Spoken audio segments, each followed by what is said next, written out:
All right, everyone.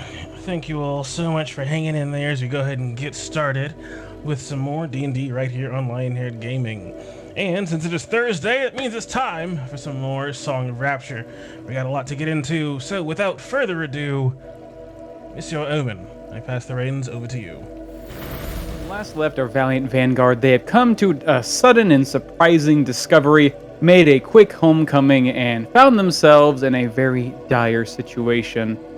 They thought their greatest battle had been fought and they'd found some time for rest, but it seems the world waits for none. But how exactly they got into this situation is not particularly my story to tell, so before we get into this tense and rather quick-paced session tonight, can someone tell me what happened on the last episode of the Song of Rapture? Previously on Song of Rapture, after having a bunch of their wishes granted, getting a lot of wonderful boons from Queen Titania in exchange for returning her heart, they all realized that inside this little puzzle box of sorts was this orb of destruction, the third orb that they had come across in their adventures across Hearth. And they realized very quickly that this had to do with Oath Lord Galleon, who had been a long-time family friend to Persephone's family. And clearly he was up to something not entirely great. Queen Titania healed all of them while they were sitting around and discussing how they were going to approach this. What would they say to him as soon as they get back? Do they even have a plan to get back? And what should they do with the orb in the meantime? And their plan was simple. They were going to tell the truth, that the blessing of the Sealy Court was still going to be given to the Illyrian Kingdom, which is the Elven lands. And they were going to hide the orb in the Feywilds so that nobody could get it while they tried to figure out how to approach the subject with Oathlord Galleon. With Luna's magic, they were able to plane shift back into the Prime outside the gates of Innerland, Persephone's home city. And they quickly made their way inside, going towards the Emerald Chateau. But Persephone noticed something as she flew on ahead. There were shadowy figures in the towers watching them, and they quickly disappeared. Everything was oddly quiet. And when they reached the Emerald Chateau, only Galleon was there. Apparently, Persephone's mother and brother were somewhere else. And their plan of telling him that the blessing of the Sealy Court was still part of theirs and the wedding was off, well, wasn't going quite as planned.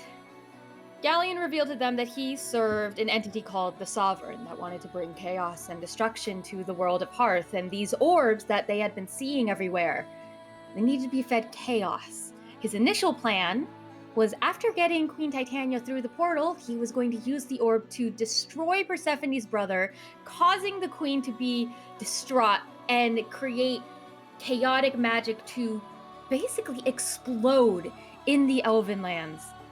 And Samantha told him, well, your plan's not going to work because we don't have the orb and Queen Titania doesn't want to get married anymore. Well, that suited him just fine. And immediately, he ordered somebody connected through some sort of telepathic bond, we presume, to kill Persephone's mother and brother. Their whereabouts? Not known at the time. Thankfully, Tamar Khan and Swift Hollow snuck away to see if they could find them. And with Tamar Khan's senses, they were able to figure out that her family was in, I believe it was their father's study, a tower several hundred feet above from where they were. And the Galleon they were speaking to was not the real Galleon, and instead was in the library. So we rejoined the Valiant Vanguard in a very, very tense situation. Who is it that they're going to save? Who is it that they're going to fight? Can they save everyone? Will we lose people tonight? Find out tonight on Song of Rapture. Well done, Mel. Give yourself some DM inspiration. I already have it. Oh, then you have to roll yourself a D100. It begins once more. The building of numbers. The next boon. Whoever, I don't care whose arc it is next. If I'm rolling these, my boon's better than yours. I love you. As indeed, the Valiant Vanguard find themselves with, although most of their members have since dispersed, slipping out a window and beginning to very carefully scale above the tall mansion of the Emerald Chateau in the direction of which one of them seemed to sense where these hostages might be held.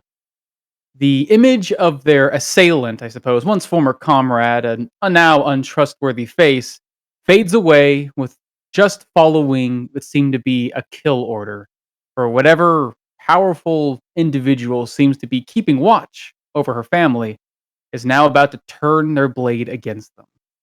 We rejoin the valiant vanguard in the heart of the Emerald Chateau, with the image of Galleon fading from sight and the air growing still, save for the tension of what might be eventual bloodshed. As you can see, the moment he fades, Kaelon grabs at the railing and throws his head around. Oh, Sontas!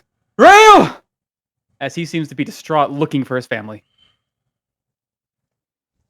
Tamar, you told us where they were, right? Yeah, as at the end of last session, as seemed like he gave the command. Tamar telepathically linking to the party through our little rings in a strange, guttural tone that's somewhat heard before, but this time seems even more extreme. I have found him in the tower. While the other flees in the study, the library. He's not an elf any longer. Bertolo will save him.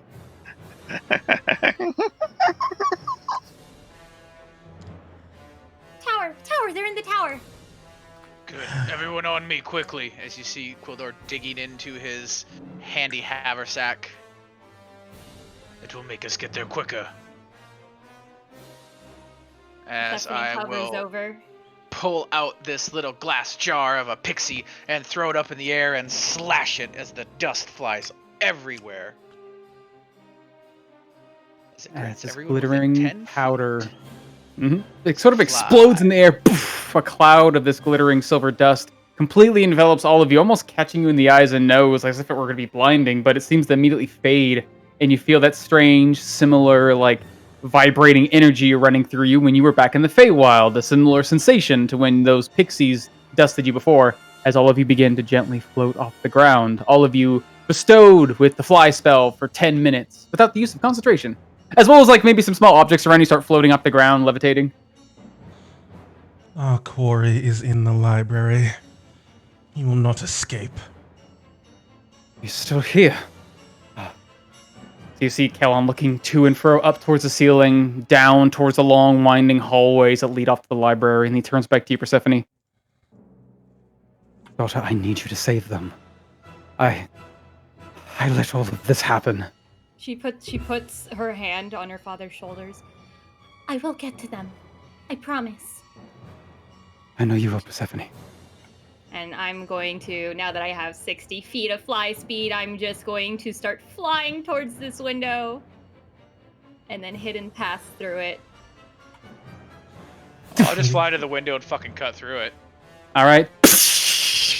As you get so burst out into the night, Samantha, Samantha and Luna, what are you guys doing? Will you come with me to the library? I'll show you where it is. I know the quickest path there, though. I suppose he's presiding within his own chamber. Lord He Kelon. might guard it. He's been given special privileges. I did not think you were going to join us. Do you My have your defense magic is back? to my... As you see him like wave his hand, and you can see sparks running along his hand, his fist.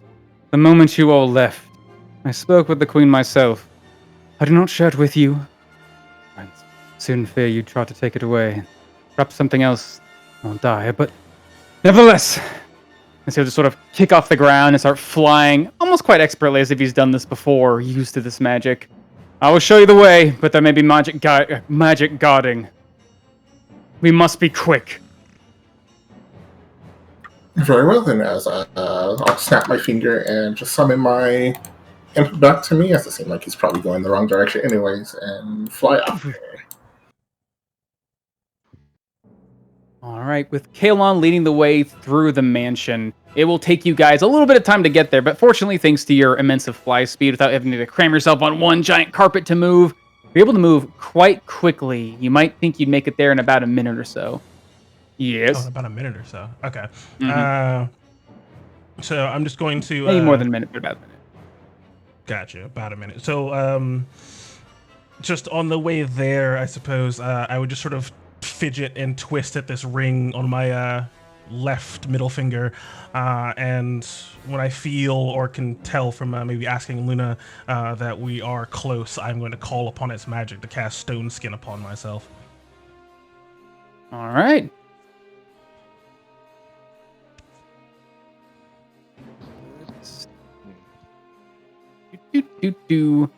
As you guys make your way down the hallway, swishing to and fro, going around the dips and corners, we will find ourselves not within the center of the chateau, but instead at the entrance gate as an image of a creature, once elf, now true fey creature, appearing out of nothingness before, shortly after, right behind her, an explosion of brilliant glass as Quildar comes bashing right through. You guys find yourself in the evening, now becoming night. Now sky of inland, about 25 feet floating off the ground, but you find yourselves not truly alone. Shortly before Tamar Khan and Swift Hollow had dipped up the window and begun their ascent, there was a group of individuals approaching the front of this place. And now, as you guys make your quite visible appearance, you would find yourselves beset and witnessed by these creatures, with your allies maybe unknowingly quite high above on the buildings above. As we'll move to the courtyard map, quite a big one, as we'll find our heroes bursting out the window, just in time to see what looks to be a number of, from the night it looks like elves, but one of them pulls back its hood, long flowing silver hair rolling down his shoulders. You can see all of them, with a glint in your eye, well, they're quite familiar with these creatures, to be drow. Although far up on this building, about 85 feet or so, you'd find Tamarkan and Swift Hollow. What are you guys doing as your allies have been gathering their forces and bursting out? It seems like you've been trying to climb your way up. Yeah, Been a little difficult. Tamar was sort of like up a little ways when he changed forms to get a better vantage point. After he told the group, just falling downwards to where he left Swift Hollow, the windowsill, grabbing onto the edge as he turns his face up towards Swift Hollow. So no, you can tell that you've seen Tamar's face change before and his body change. This time it looks even more fucking bestial. A lot of the human features are almost gone. Yes. How will you, monkey? There's not much left. As I reach down to my belt and pull up small gourd. Turn it until it's cold, and drink, and hold on tight. As I hold the gourd up to Swift Hollow, as I turn away from her, holding on to one hand and starting to cast a small spell, as Swift Hollow can have her drink. It's gonna take us an action. Small sippy. Okay, big sippy. Do you sip it like a hamster? Double gulp. All right, as he hands off this gourd and you give it a good, I guess, swish. Swift Hollow, almost said a swift. As, what does it look like? I don't know. What does it look like? Swish it until it turns cold. You can feel the liquid in the bottom of it start to chill before you take your swig. Bottoms up. As yeah. Swig. Ice. I guess it's Alright. more like a chill drink.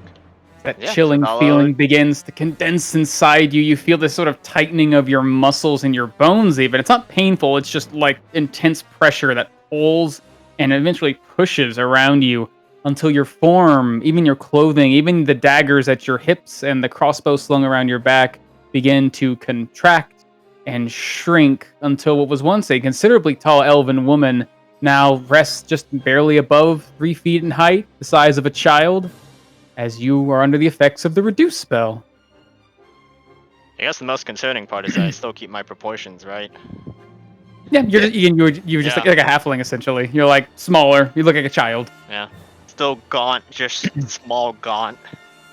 Indeed. But it looks even worse. You take your drink, you can start to see the hair around Tamar's legs start to somewhat shine and blow around itself, as it seems like a strange amount of magic is infused in his leg. Cast me that jump spell.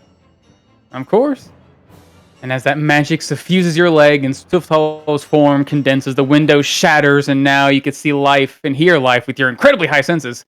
Now, sort of speaking from the ground level, this familiar face, a sound that your nose is actually able to pick up on with your incredible senses, Tamarkan. Immediately, a familiar scent you've gone quite known with in these last couple weeks being here in Inalin, as a voice calls out, "Oh dear! Did we interrupt a party or something? Are we breaking windows? Oh, it's the lady! Wonderful! Men, apprehend them!" As I'm gonna need you guys to roll me some initiative. Oh, snap. You guys can look up from your flying positions and you know the tall height of the tower. Persephone, you'd be able to realize from your time being here. It seems as if the great height is probably going to be about 200 feet or so, but after about, I want to say 150-ish feet, the first level of the chateau levels off to like a platform. If you think you can get past that first cliffside, essentially, on the building, you'd be out of their reach, or at least out of their sight, but it's going to be a straight raise. Alrighty. Hey. Yes, I'm going to be racing to the top. Boop. Right. There we go.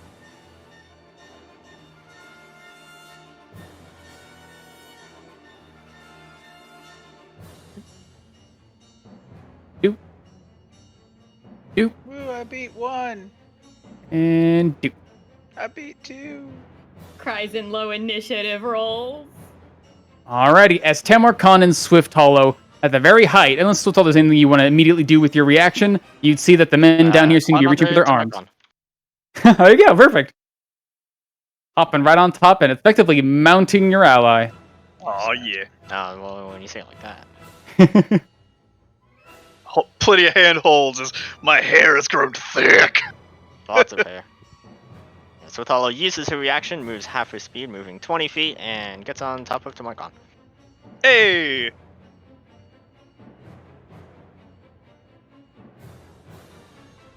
Alright, Tamarkan, it's on to you. Quite literally. So I see the explosion as the glass shatters down below. Quildor and Persephone seem to come flying out of it, strangely enough. Persephone with her wings, but Quildor just flying in the night air. Yep. Just give them some help. Stop their sides. As he seems to turn his hand, and around his arm, air begins to turn and churn, as it seems like below your feet, Persephone and Quildor, it seems like the air starts to churn and turn violent until it seems to explode outwards in a heavy fog. As with a second spell slot, boom, covering basically just a big old cloud right beneath your feet. This gigantic sphere of fog beneath you, clouding their sight from yours. As with that, Tamarkan's going to use a bit of ki and jumping basically upwards as he goes with this strength in his legs, just firing upwards a good 20 to 25 feet at a time, grabbing onto the ledges and just making his way towards the roof, as using that key point to get that dash action. So he can move 90 feet? There you go. 90 feet, yeah. So basically, hop, skip, and jumping up the fucking tower here. Yeah, easily making it to the top with Swift Hollow holding on tight to his back of his neck. So getting to the top. And which way is the tower that we're going? Basically, it's straight backwards. You've made it to the edge now. You're no longer climbing up. You're on a flat surface. You're now basically making your way about 50 feet, about 80 feet to the north. Eventually hitting another tower that you'd easily scale for 30 feet. You've basically done all the main climbing. But you are basically leaving your allies down the bottom. Yep, as I am. Dashing off, giving them the cover so the enemy cannot try to attack them with foul magics. And just basically dash another 30 or so feet off the map. Alright. Nice Swift Hollow. Riding on top of Tamarkan, seems like he's quite easily used some magic to throw out a bit of cover for your allies, and then made his way over the edge. You can see the large tower now hiding behind the rising moon. It looks like that's the direction you're moving. And from the windows, you can see some shifting of shadows across the lights. Familiar windows that you once scaled before. Seems like there's life moving inside the same chambers that you and Samantha had infiltrated earlier.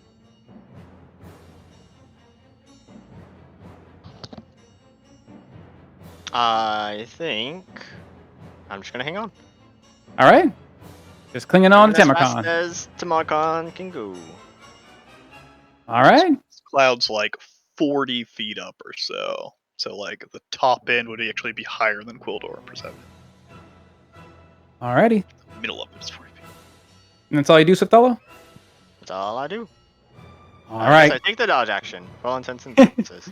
Yeah. Keeping your defenses up in case anything comes out of the shadows at you. For some As reason. from the bottom floor, after this cloud explodes in front of you guys, you can hear that calling voice again. What on earth is this? Where did this come from? No matter. Comes from nowhere, can return to nowhere. As from within, you can hear as these long, streaking, almost webs of like bright purple energy begin to crackle and run along this entire cloud. As Tamarcon, you feel your connection to magic suddenly begin to wane and threaten and strain, and then and by the time the cloud seems to fade, all you see is this drow holding his hand out towards its direction, those sparks of light beginning to fade around his palm before they vanish. Oh, no matter. Try to hide. Won't work this time, I'm afraid. As he'll make his way further north past his men, shoving past one of these soldiers.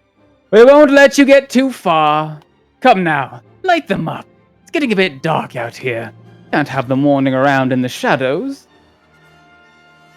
As you can see a couple of these drow following the orders of their leader, making their way closer. You can see in one of their hands they're drawing out this small folded, almost looks like a wand of sorts, but it's bent at a harsh angle, and you can see a pair of wings seem to open up from the side. Looks to be a small hand crossbow, but that's wrong, guys.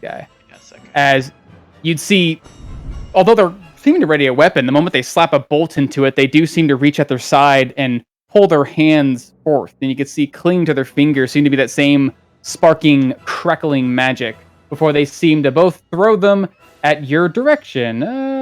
Let's see. Technically 30, you can make it. Yeah, you could do that, and you do that. As you'd see this creature here, closest to you, Persephone, would immediately launch out. It looks to be a spray of these tiny, soft, white glowing lights that immediately scatter around your direction and then try to converge around you all at once, like a bunch of vicious-looking fireflies. As I'm going to need a dexterity saving throw. From both? Or both of them.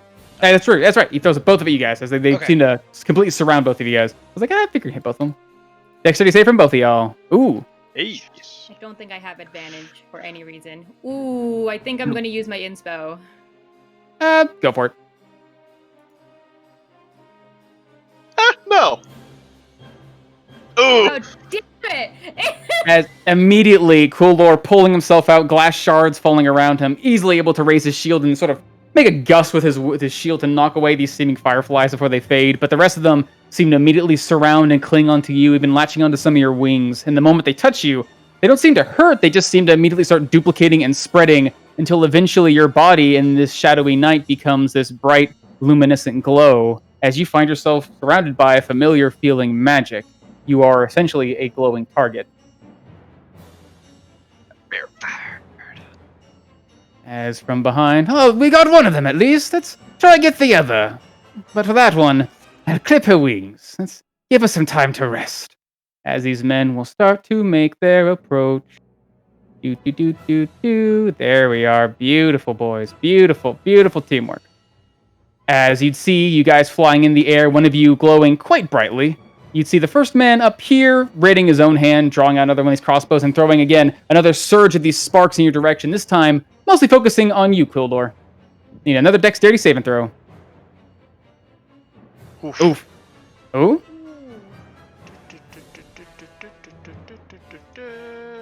Indomitable. Hey. Hey. Nice. How do you indomitable these sparks suddenly surrounding you? Seem a greater force of magic trying to do so. As the sparks come, what are this? Are they just sparks, or are they the same? They just look like sparks of light. They sort of like move with their own little, like kind of like fireflies moving with their own life. But the moment they get closer, they seem to suddenly converge around you and try to duplicate in number. As they start to come, you just kind of see, just kind of the bulk of the shield and the sword working in unison. As the shield knocks a few out of the air, as the sword slices through others, as they just kind of to the ground. All right. knocking them all away, but the remaining 2 seem to hold onto their crossbows, aim them, and fire both of them at you, Persephone. Seemingly having to arc their bows up into the air quite a bit to do so, but with your glowing target body, it seems that they're able to overcome whatever disadvantage they would normally have. As you have 2 shots coming your way. First one, flying through the air, 13, shattering the window behind you. The next one, They have advantage. but they're too far away, my friend. Oh, so so it's it Again, balanced out. these tiny little things are holding. They have to hold them like up to shoot, but it seems like Okay. you're a pretty good target. As another shot comes flying at you, 15, shattering the window behind you as well. Work on your aim, man, or I'll make you work. As it seems like as far as they can do. Whose turn is it? Oh, these boys. They're gonna be dashing to get closer to you. Persephone, being fired at by these bolts from the darkness, your own body seemingly glowing quite to truly hide yourself. Made yourself quite a bit of target. What do you do? Well, I know that I kind of want to stop their pursuit. Yeah, fuck it. We'll do it this way, because we're flying. Persephone is going to raise her arm, and with this newfound gift of hers, her arm is going to begin glowing with some Fey sigils swirling up it, and I'm going to use 3 charges to cast Plant Growth. All right, where are you targeting? I am going to target it. Where's our heart? Area where? Remind you, area where there is plants. There's lots of rock here. There's some plants here. It doesn't cause plants to shoot up from the ground. It causes the area of plant life to become overgrown. If there's stone, flooring, not much gets overgrown. Damn. Yeah, that's the kicker with it. Okay, I choose to use charges. I can't use charges for this. I choose to cast a Spike Growth instead. It does look like a lot of them are standing on stone and rock, though. Yeah. Again, it's plant life. That's the whole point. Is if this is literally tiled floor. I think that was not having hint situation. What? Like if something dropped. Rock. In case you wanted to stick them in the ground. Oh yeah. Is that how that would work? Rock thing. Because you can change rocks, right? Mm-hmm. Seems to be a rock stone. You do know your floor is stone tiles. I do know that my floor is stone. I do know that it's stone. And I prepped it today. Ooh. There you go. There you go. They can sink. All right, let's see. Rock to mud. As an area. Cube. Put your cube down. Assuming everyone in the area. Put your cube down. God, somebody read me how big that cube is because I never remember. 40-foot cube. 40 foot? 40-foot cuba. No, it's 40 foot. Wait, is it 40 foot? It's 40 FT. Oh, you should scoot it down a scooch. I need to get these guys.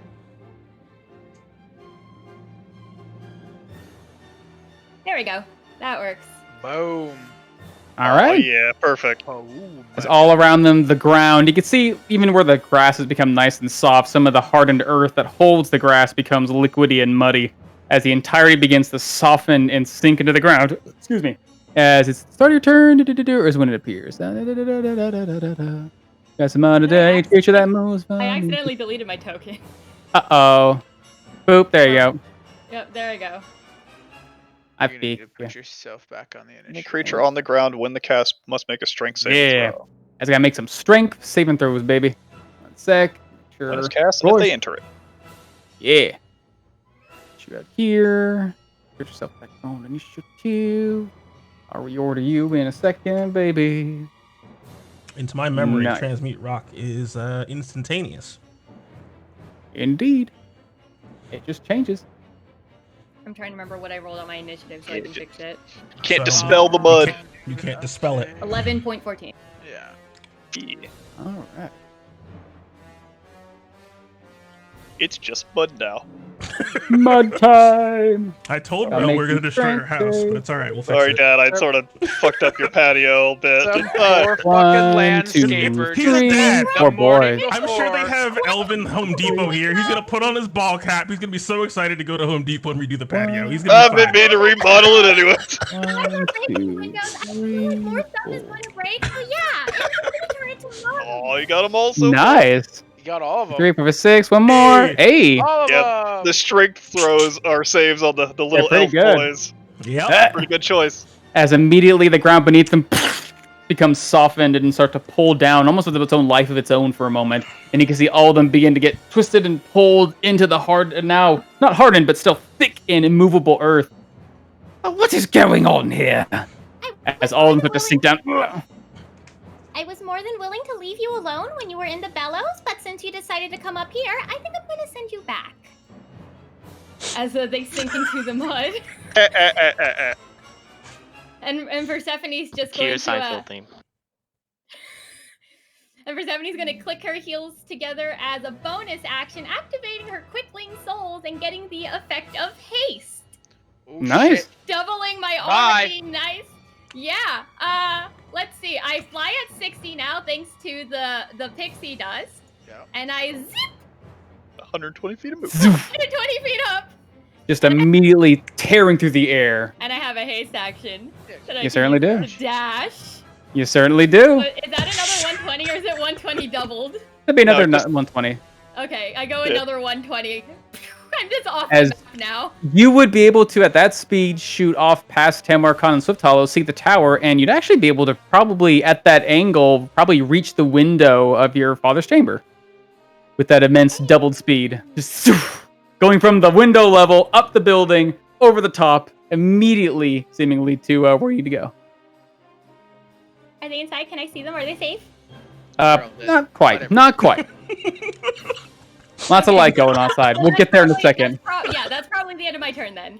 I get Mhm. through the window. Alrighty. As these creatures inside.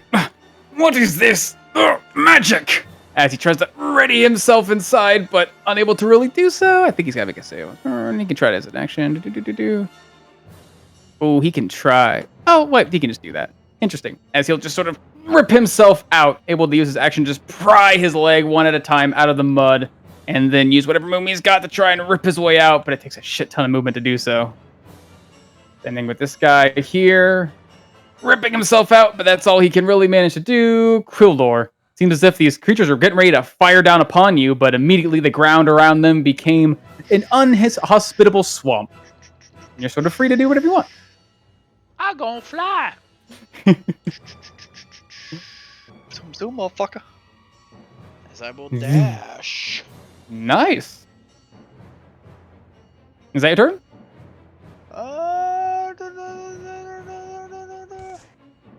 That was my action. Do I really want to jump another 60 feet? How far do I think it is from where Persephone's at? It's about 80 feet away to the north, and it's about 50 feet up from that tower. Persephone is able to freaking hypotenuse that in the next dash. Okay, sure, why not? As I will use my bonus action. As I will use... Oh! Well, no, because it's still 60. Did I use it in here? No. Where's my big one? I don't know. I'm going to do the 60 feet. Mm-hmm. So I'll use 2 uses of it to be able to Misty Step 60 feet. Oh, yeah. Alrighty. That'll get you up past me. Yep. Yeah, so then I would shoot another 60 feet forward. So a total of 180 feet of movement. So I'm going to go try to get as close to Persephone as possible. And they'll be Nice. over the roof, right? So like they won't be targetable anymore. Yeah, that basically once they've reached the ledge and they go past that, they're over the lip. They're over the actual like flat face of the manor, so they are like out of range. We're Later, actually bitches. retreating and up. How about that? Go Got off the time map. for your shit.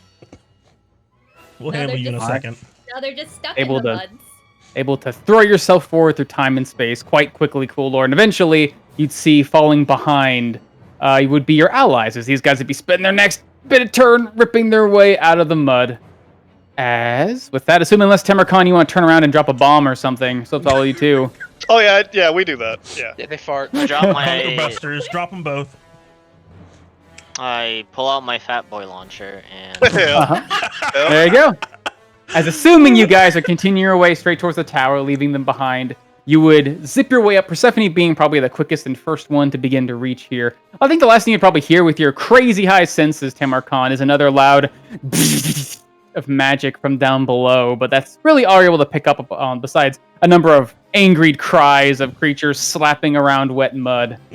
As good job, guys. Oh, did he try to dispel it? I mean, Probably. spells work in certain ways. Yeah. Oh yeah. Actually can be dispelled, by the way. Last Okay. dispelled. Is that part of the spell text? Mud lasts for the duration. It literally says it lasts until dispelled.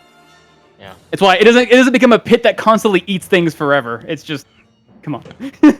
That's how it works. But I mean, you but guys, don't dispel it while quickly- you're still in it. but yeah, as you guys would find yourself, I know, right? As you find yourselves, quickly Persephone being the first one to reach the window, you would see movement inside. The light now sort of from the, I guess, bright evening around, or the dark evening around you, sort of causing a moment of blindness as you sort of peek into the window, as you'd see firelight within and movement, as you would see a number of creatures, people really, moving around inside. You'd see kind of a tense situation on the far edge of the room, pressed up against what would be your parents' bathroom, would be your mother and Rael, sort of keeping their backs to the door, looking off to the other side of the room, which you see a tall, dark-haired, well-armored elven woman, seemingly surrounded and, I guess, allied by what looks to be more of these elves, but they seem to be wearing dark cloaks around their bodies. In between them, with hands on their weapons, one of them actually holding onto a shield quite aptly, a pair of men sort of standing between them, almost guarding. You'd see your friend Theron, not quite clad in his armor, just sort of like trying to pull one of his shoulder pads back on, as if he's being sort of thrown into a situation he wasn't realizing. And the other one, not any armor at all, but seems to be doing quite well without it, holding onto his shield and staring down quite harshly at this elven woman, is your companion you haven't seen in quite some time, Luna, sweet little baby boy Bran. As Oh god, what's gonna happen if Bran dies? drag you onto here. There. I gotta put everyone here. Brand, guys. Look how far he's Oh, God. come. Hold on. Oh, he's Put gonna you get guys fucked down up. here. That should be fine. I never taught him how to use a shield. As you have this moment for at least a few seconds, Persephone, as your allies are quickly zipping and dashing their way up behind you, you can hear with your sharpened elven ears a conversation occurring within the Lord's chamber. As you hear this elven woman you've probably never actually seen, sort of just very gently approaching, hand held at her side, the other one reaching up like in a very calm way, telling you you're relieved, darling. And the elf Lord Galleon has bestowed us special permission to take careful watch of the Lord and Lady. You may have your night to yourself. They'll be well guarded, I'm assure you. As you say, like Theron, like keeping his guard up and looking over at Bran and back to Rael, who Rael immediately seems to recognize the threat in the room and is immediately like ushering back towards the door, where you see your mother vanish and sort of like go through the doors behind her into what seems to be the safety of the bath chambers. Oh, come now. Why is the night so tense? You know, I don't like being told no, but I could change my mind for a young lord like you. Is the window locked? Can Persephone try to quiet It seems to be locked. Break the bitch. People keep breaking into this room. They have to lock their windows. Persephone's not breaking windows. She's also small. But What? It shouldn't be locked. Who checks if the windows are locked? Yeah, it's like on the 20th floor. That's okay. Can I bonus action hidden pass over? Sure, you can see through it. As you see, like, Rael immediately shake and realize you're there. Laura! Get to safety. Galleon's betrayed us. Oh, right, fine. Fun and games are over. Let's do it the messy way. As by this point, the rest of the allies start to press up against the window. Kuldor, Tamarkan, and tiny little Swifthollow fling and paw to get to the window. I remember. I know what I want to do for my action now. I remember. I pluck a petal Well, from the flower. Okay. Well, I'm on my card back. I know what I want to do last I could have turn. sworn there was something I wanted to do. Go But for it's it. like, I can't remember what. Oh yeah, it was the flower I got from like a week ago that I just remembered was in my possession. So yes, I pluck a flower. I pluck a petal from the fate. All right, roll me d20. Now it has 7. All right, Lady Luck, guide me. What does it do again? It's a 17. Wow, that's pretty Dead good. wizard. Oh, okay. Hey. As at this point, again, the remaining Kuldor, Tamarkan, and Swifthollow would make their way to the window. As Tamarkan, I fucking Kool-Aid man. give me an acrobatics check because this window is quite small. Tamarkan Swifthollow and Samantha are able to swim through quite easily. These were not meant to be easy to get through windows. But fortunately, you're able to angle yourself just right. Your shoulder pads pressed in just a moment. You just perfectly Spartan bash through the windows and just shatter through another spray of glass. Protected, fortunately, thanks to all your armor and toughened hide, but easily able to make it right through. Eldora! Oh, the night gets even more fun. Well then, let's make this a bloodbath. As with everyone gathered up around the window. Yeah, right as Krildor smashes through, I just grab onto the windowsill and just slide my feet under. Swifthollow basically underneath crossbow me. ready, just literally peeking over her moving mount. As I basically turn Swifthollow upside down as I go in feet first, landing and turning Swifthollow upwards. My shoulder-mounted cannon.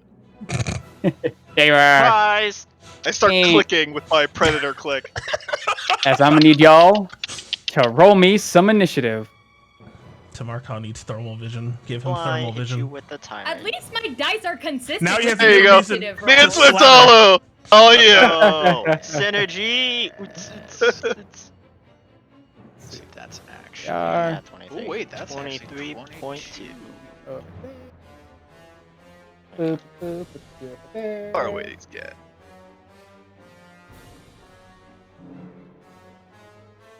Damn you 23s. Zoom out some more. Oh, at least I'm faster than fucking Heldora. Oh yikes! Oh, I'm gonna cut that bitch. And do. Oh no, Bah. one of them beat us. All Oh, right. he's crazy Wait! fast. Swifthollow. So, You and I are really bonded right now. Oh! Oh my god! Oh, the D! Oh yeah! The D4s, baby! Technically speaking, aren't they rolling initiative? Yeah. Swifthollow? what? Don't you get to do a thing when every time you roll initiative? She can Yes, I she get can to move. move half my speed. Oh, you but I can She's don't mounting really right wanna now. move. I'm Gotcha. shoulder She taps her Yeah. feet on her shoulders. First being Yeah, able to pop not every day can you have a shoulder-mounted assassin. Yeah, right? Right. 27.2 Send me into the fray. for your initiative. There you go. Adjust your initiative accordingly before I resword. Oh, good. Brad is safe. He's still quicker than you, I gotta put you on Tamarkan. here too. Oh no, wait, I thought you were at And 22. They were Yeah, at Brand's on 23. it. Oh, So yeah, at 22. 23. I'm up to 25 now. Yeah. Boom. And gotta put you on there too. Alright, send buddy. me to battle. I Alright. think I have my Brad daggers. prepped, Braxton! right? His last name is Braxton. That's fucking Brand amazing. Braxton. Alliteration names are great.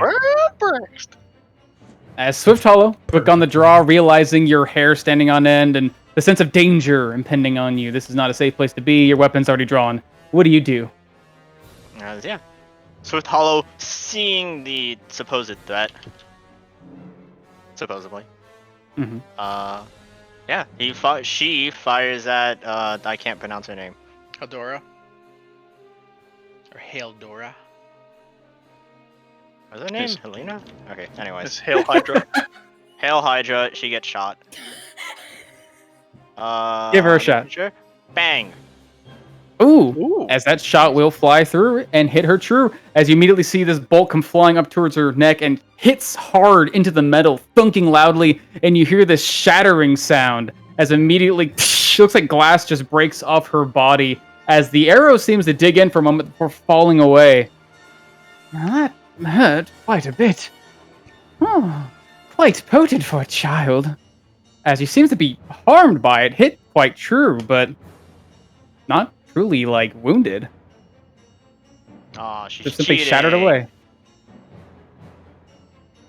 So something, it looks like something on her shattered, or she Looks like a- shattered. It looks like something fucking broke on her. You hit her, like, right in the clavicle. Have we seen something like this happen before with Samantha? You certainly have. Okay. Ooh. Yeah.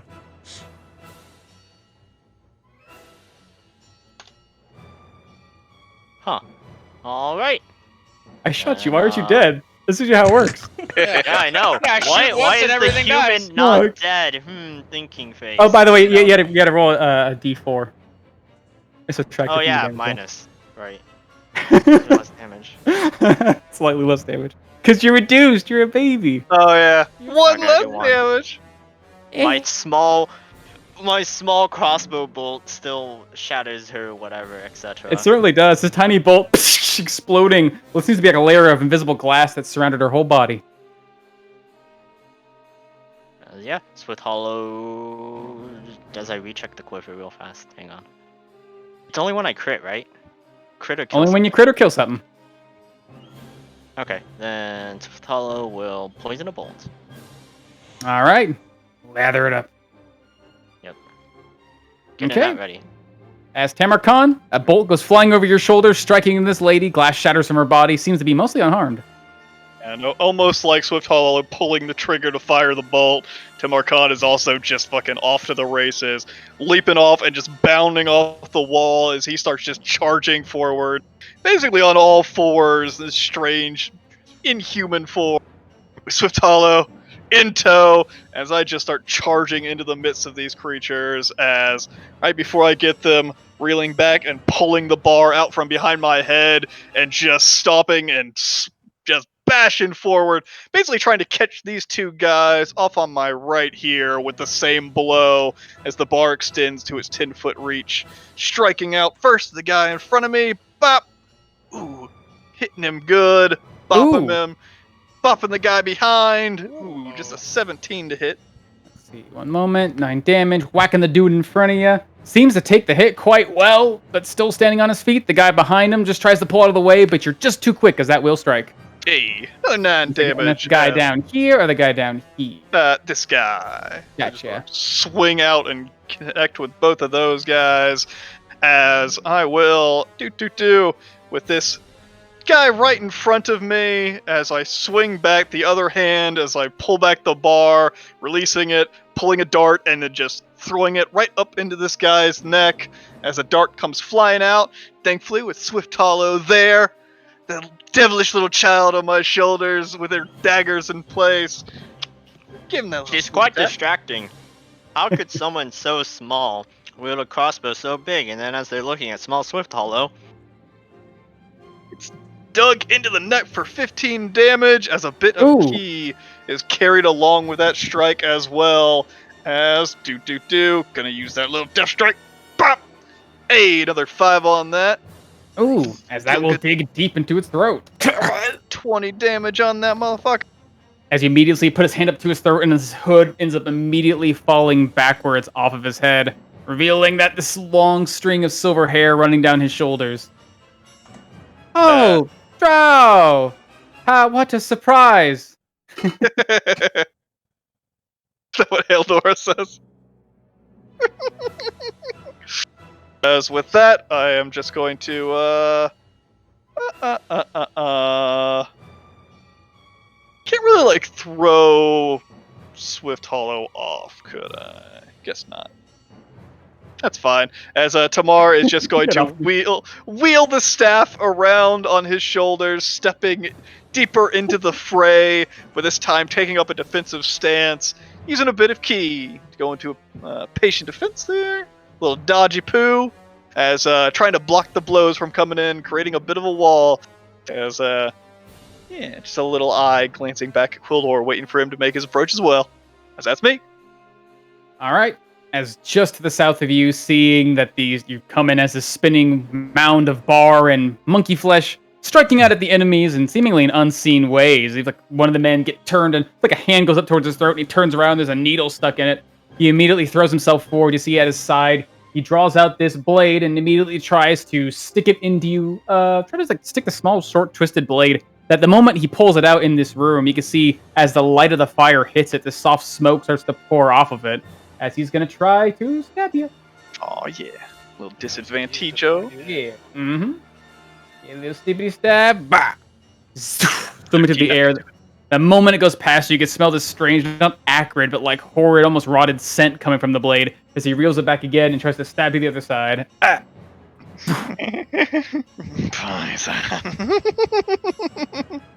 As I nimbly dodge away from him, like hopping up one leg on the chair behind me and bouncing for a second before falling back into my defensive stance. Leave that one alone. Focus on your targets, you lovely little idiot. As Quildor, it comes down to you. Yes, I will fly. As I will impose myself there. As I will go into my frontline fighting style with my bonus action. So, finally get to meet on a battlefield. As I will swing at this bitch. Hey. All right, give me that attack roll. Ooh, as sort of catching her off guard with that first strike, you swing down and carve into her side. You can see, the last bit of that glass completely melts away, but your blow does seem to land quite heartily against her. See, there we are. Good stuff. But that second one comes around. You can see her hand immediately turn, and almost out of nowhere, there seems to be a weapon that suddenly appears in her hand that clashes with yours. And as a spark of fire runs up from your sword, a spark of what looks to be like a shimmer of like cold ice seems to rattle off of the edge of what seems to be a large battle axe, or great axe rather, a long two-handed weapon. You connect for the next moment, but then you turn and cut into her again, this time doing a hearty amount of damage. Mama. Oh, Wildor. Everyone's showing up here. Bit of a surprise. Not much of a battlefield, I would say. No, more like a tomb. I agree.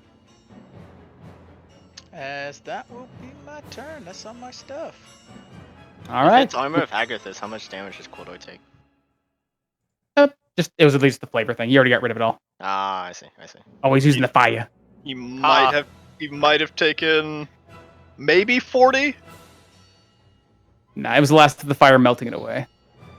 As Rayo quickly able to find himself in this moment, realizing the danger, he would turn, give Persephone a look before trying to say something, and then just turn and bolt into the bathroom door, and then shut it behind him. You can hear something try to pull in front of the door like he's trying to bar it.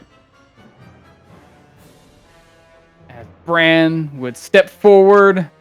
I got my sword, Quildor! Where the hell did you come from? What the hell's happening here? No, Brad. A pointy head, Brad. Good. As he just raises a shield in front and just tries to swing twice at Hildora. Get those attacks, Bran. Ooh.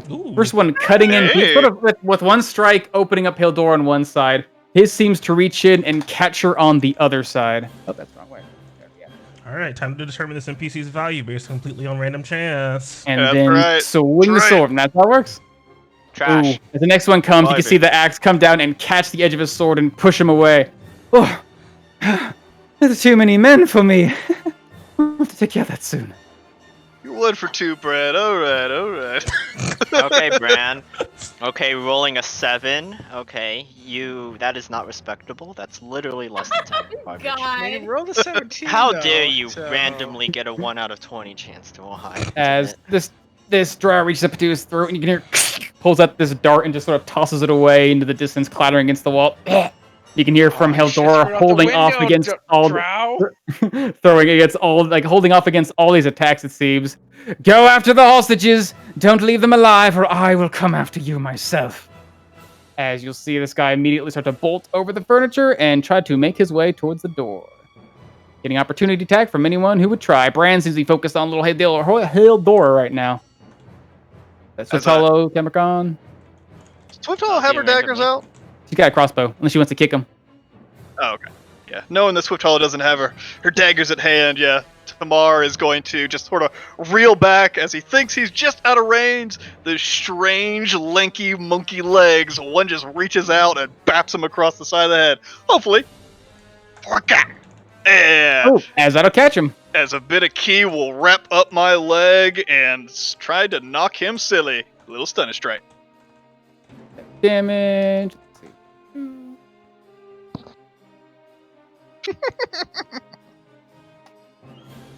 Gotta make us. Wow. Ooh. Motherfucker. It seems like something is driving him forward to keep himself level. He almost trips over some of the furniture, but continues to press on past. Going there. And with the rest of his movement, going to be trying to get just past here, past Persephone, towards the door. I am a warcaster, so that should You be certainly an are. opportunity attack. It certainly is. We're gonna thorn whip him, Yes. Ooh, as that'll catch yeah. onto him. and I'm gonna hold on to him. Whoosh, wrapping around his body, forgoing the damage, but keeping him well grappled. You see him sort of trying to pull against these binds, and then turns around to see, what does it look like when you cast Thorn Whip with your new hand? It looked like vines sprouted out all along the length of my hand and wrapped around it, and then extended out and grabbed onto him. So since there aren't thorns, because it's not gonna hurt him, it's just little flowers going up this twisted vine. And it's like almost like a giant hand in a way, holding on to him. Instead of like a long whip tentacle. She just she smiles like, where do you think you're going? Let me go! As he twists this same, seemingly like smoking blade in his hand and tries to stab at you twice. 2 attacks coming at you. 1 stab. Ah. Ooh. Oh, that just hits me. Am I still Ding. glowing? Also? Seems like no, actually. After you got through here, the sparks happened and glow suddenly stopped, it seemed. Weird. Yeah, that one's gonna hit me. As it does stab into you, you feel the sudden, sickening burn inside you as the blade goes in and out as this rack of poison is feeling. You feel like the strange sickness wash over you for a moment, almost taking the strength out of your legs. As another sword comes stabbing out. Ah! That Ooh, one doesn't 18 hit completely him. doesn't. Barely scrapes across the edge of your shield, barely avoiding you. But this guy still seems to be held in place. Damn, these guys were consistent. Damn, puppy. Okay, as this guy comes running up here, trying to make their way past. Yeah. They're gonna run past you, and this one behind you, Persephone, is gonna come out with a sword in hand. 2 stabs coming after you. Could I stab them with the bolt? I mean, you could try to do That'd that'd be an be improvised weapon improvised. attack. You could try it. It'd just be like a D4 and a strength attack roll with no Yeah. proficiency. I have your mean, user reaction. could You it got be your- similar enough to a dagger? So, fella, you got your little Wrist blade. little Hidden shink, blade. little shinky shink. Yeah, I need a bonus action to draw it out. Aw. but yeah, Takes a you could bonus try. action It to, wouldn't draw. it wouldn't be enough like a dagger though. Unfortunately, it's a thin stick with a tiny. It's like a baby spear. A knife would be better than a bolt. Uh-huh. Yeah. Well, the bolt's Unless you're gonna- poisoned, which is why I was like, well, maybe I can still Yeah, turn it. I mean, you There you can still poison them if it's improvised weapon. It's just not going to be sneak Yeah, attack. it's just But I yeah, look at with hollow strength. it'd be a gamble, my friend. Unless you It'd wanted to be use some roll fate. of the die. I mean, it's not like, if I miss, it's not like I... Actually, no, if I miss, that's me burning my reaction. Okay, never mind. As Hang this on, thing, my reaction. seeing its Okay. ally being contained, is going to take a couple stabs over at you, Persephone. 18. Not making it past your defenses. With this one catching up behind, getting a good stab to your side. As that burning feeling spreads more, as you'll take 12 piercing damage and 13 poison damage. See how all he can do. Damn, really? Bad boy. I'll poison hurts. 3. Oh, okay. He's gonna try and make his way. Steps right into your frame, I guess, Coolor. I smack his ass. As you give me that attack roll. Ooh, as he tries to run past you, the moment he comes within range, you stab out at him. He starts to run as I just come under, as I just slash into his shin, just the sword going in, and you see bone as it just stings mightily. As fire runs up, it sort of cauterizes the wound. He immediately just lashes out at you with 2 attacks coming your way. 14. The shield just blocks it away. Another attack. 22. This time Not I quite able just to kind make of twist the shield as the blade almost catches in one of the little feathers as it just spins and knocks it down. Alrighty. As seeing this ally get cut and pinned by the blade, this last one's going to jump and slide over the table, using most of his movement, just making it just about there. Eeny, meeny, miny, mo. Yeah, he would. Reaching in his side, seeing he has got some distance on him, and all these allies seem to be condensing in the center. He reaches out his hand and pulls out another, looks to be a small crossbow at his side. This time he aims up at this last knight, who seems to be readying his own defenses, and fires up at Theron. Boop. Ooh. As the bolt comes flying, catching him in his flank. As immediately you see his body like convulse for a moment as he's got to fight off some poison. Right, don't fall asleep. There you go. As he's able to basically keep his foot hard on the ground and sort of grit his teeth and turn down to face this attacker. Poison! Drow always uses poison. Keep your guard up! Keep your strength high. As it turn. Persephone, surrounded on both sides, holding onto one enemy, the other one stabbing in the back. What do you do? So I know my hand is a material component now. Does that work while I'm still grappling a guy? I mean, it still does, but also you have a shield in one hand, and the other hand is currently a vine. You're a warcaster. So, like, Yeah, I'm Warcaster. okay. But I'm saying like one hand is well, I guess it's because you're sprouting now. You got your new hand. You can basically use your other hand still free. So like your one hand you can't because it's a shield. Because you can still do. I mean, no, you are a warcaster. You can use your I'm shield hand to do it. That's Warcaster, right. That's so I right. Yeah. You're good. Yeah. Okay. I'm going to keep holding on to him for now, and I'm just going to eye the door and barricade it with some walls of stones. And I don't know if I can do this, but can I essentially layer panels on top of each other? Make a pillar. 1 second. You just make them thicker and thicker and thicker. I remember how this works because it's a very specific thing to this spell. Comes out of stone. So if the floor's stone, Yeah, making sure it's stone. Is it stone or is it earth? Okay, it should be stone. The floor is definitely stone tiles. it'd be weird if it wasn't stone. I know, right? This is a matter of like, does it come from worked stone or natural? It should be fun. As indeed, the floor seems to be suffused with new life and then suddenly burst up as, draw out your panels for me. There you go. Oh my golly. Thick stone wall. Oh, damn. As just a Just putting it salt. all in front of the door. Oh yeah. It's a 60 As you see thick. these pillars, one's holding wonderful plants and other sort of decorations, immediately get lifted up and tilted and fall and shattered to the side, as literally like layers of stonework seem to sandwich together to a single wall and then flatten to the wall before you. Oh, It's that's only just 5 feet. foot thick. It's only 5 foot Yeah, thick. it's a 5 foot thick 10 by Which is 10 why wall. I'm layering several panels in front of Yeah, each but like other. with all the panels. Yeah. That's still a lot of stone. Yeah, Can't even yeah, try to that's, cut through 5 foot. That's 30 times 60 HP. So But I hope you don't concentrate all night. 1800 You've been there for a HP? while. Alright. Have fun getting through that, I guess. Family in the bathroom permanently. That's actually better than stone shape for the same purpose, just one more spell slot. Yeah.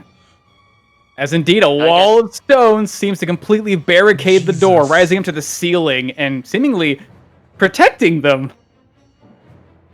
Alright, Oh, so you trapping don't go them. down or lose I concentration. love it.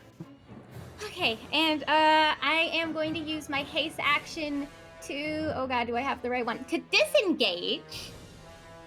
And I'm going to, I'm going to let go of the guy who I was holding, and I'm going to start by flying up, and then I will just fly over here. So I'm going to fly up 10 feet, Mm-hmm. and then I'm just going to put myself over here, so I still have a view of the battle, and I know they can't get to my family. And I think that's all I have, because I don't have a bonus action attack of any sorts. Yeah. You could heal yourself, I right? don't have the I can. Summer Court? Yes, I can summer court heal myself. You certainly can. Yeah, and I have new things I can do with it now. She's gonna use the kill all enemies in the room ability. I think I'm gonna go with the additional temporary hit point. I'm gonna give myself 3d8s. Ooh, nice. Hey, heal for 12, and then have 4 temp HP. Oh god, you can give yourself sanctuary. Oof. Good. And that's my turn. All right. Beautiful. As Haldora, surrounded on all sides, you see her looking around, sort of putting her hand to her wound. It's a fancy new blade you've got there, Kuldor. I like the way it cuts, but let's see how deep it can. As she'll put her hand on her wound, and you can see a surge of magic run through her, as it looks like a shimmer of almost like glass runs over her body once more before seemingly vanishing. As she'll take her hands on her sword and seemingly with quickened speed, just uses this magic. Her axe takes her axe and with quickened speed swings forward right at you, doing a single attack in your direction. Hi. Yeah. Whew. That will connect. And as the blade cuts into your form, I unplug my headphones once more, as you feel suddenly the edge cutting through your armor and then a sudden chill of chill running through your body as if the wound itself is beginning to rot. And then there's like this moment of force, this pulse of energy through your body as magic pours from this axe into your form and rushes straight through you with a tremendous amount of power, as it seems like a bolt of pure force ravages your entire flesh, dealing an additional 17 force damage and throwing you off your feet. Whew. As you are knocked prone to the ground. You can still be knocked prone while you're flying. Yeah. You're not on the ground, it's like you're still kind of floating flying, but you're like kind of tilted upside down with your pixie dust. You just don't, fall to your death. Now, if you don't mind me, as she'll take a step right next to your side. Do I still get a swing? I still get a swing. You can use your reaction too. If something moves within 5 feet of you while you're using your front line, you can attack at her. Yeah. All right. Disadvantage though, correct? Because I'm prone. Mm-hmm. Yes, sir. As you swing your sword up from the ground, trying to get right yourself in this strange floating position, she just lowers her axe and catches the edge of your sword. Another spark of light, of fire and ice spread between you guys. She like jumping over Coldor? She's like sort of like jumping, over the space. Like, got this thing to do so. The catty corridoring of hostiles. I know. I don't like that. That's why you gotta knock him prone first. Yeah, that works.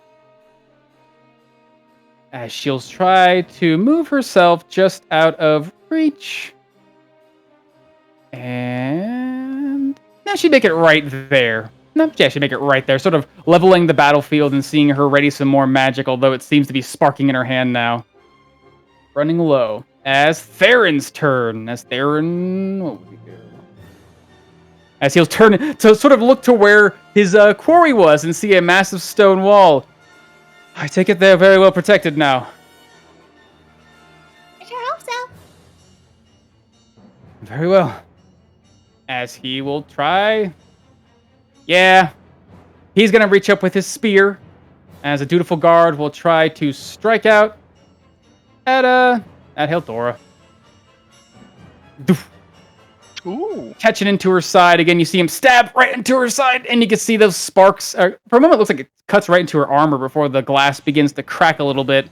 And you can see immediately a blowback of force rushes across his body as he gets washed up his whole entire arm that holds the spear in a wave of cold ice. As you see Hildor sort of laughing. Oh, these young men always losing their arms so foolishly. Come now. Try it again! I invite you. Oh, that's not right. Oh, God. Wow! That really hurt! Attack! Theron Oh, that really hurt. and then Brand confirmed. There we go. As that would be that.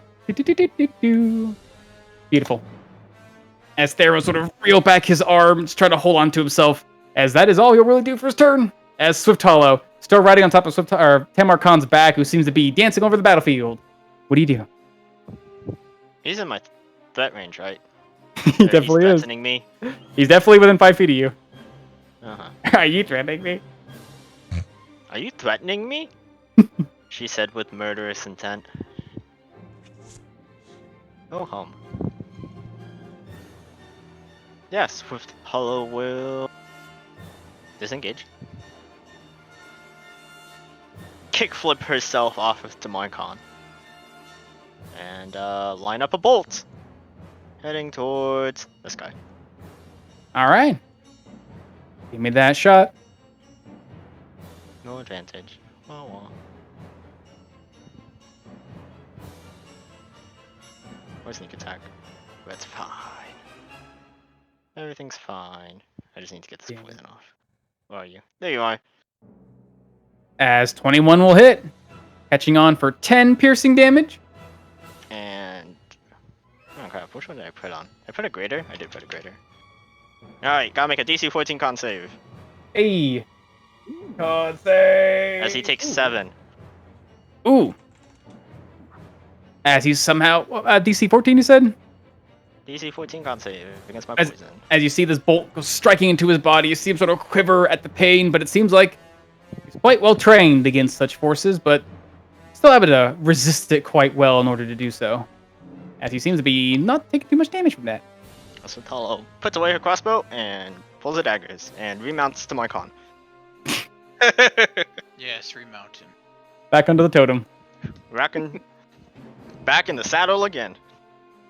All She's right. now stabby Swift Hollow. As Swift Hollow fires off the shot at this guy as a bit in tandem, as it seems like right as the bolt lands on him, Swift Hollow, as you start moving your way back over to Tamar, you can see him chanting a bit under his breath, another blessing, another churning of the wind, as it seems like over his left arm, wind starts to churn and move as a dart goes flying out at this far creature that you just shot as well. The dart itself seemed to be wrapped in wind as I cast me some Zephyr Strike and fire it off with advantage. Give me that advantage shot. 19 to Ooh. hit. As yeah. Flying over these enemies' shoulders, it seems like that's going to give this thing just a bit of cover, but fortunately your magic guides it just well enough to strike past And its arm. also I range. ignore cover because I'm a close Oh, that's quarter right. shooter. Because you're dirty. As you are able to shoot, quite able to easily throw around these targets and hit this creature quite heartily. Ooh. Another with the wind magic seemed to pick up the dart as well. That's how do you want to kill this thing? As the dart itself seems to be picking up by this magic, almost seems to turn and dance through the wind before landing onto him. And right where that bolt hit, it seems to just hit right in the same spot, as it seems to dig up underneath the bolt and just open up the wound as the wind sort of spins the dart in his shoulder. Is it his shoulder? I don't remember where it hit him. But just sitting him like his throat, basically. through the throat, just opening up his throat. As Tamar, with a second attack. Yeah, he will just swing out this time, bar both in hand, just stabs outwards at this creature in front of him, as it seems like the wind picks up and actually deflects the blow off to the one behind Quildor as well, as the staff will go shooting out. Guy right in front of him, pop! Ooh, with a nice little crit. Ooh, nice. That'll definitely hit.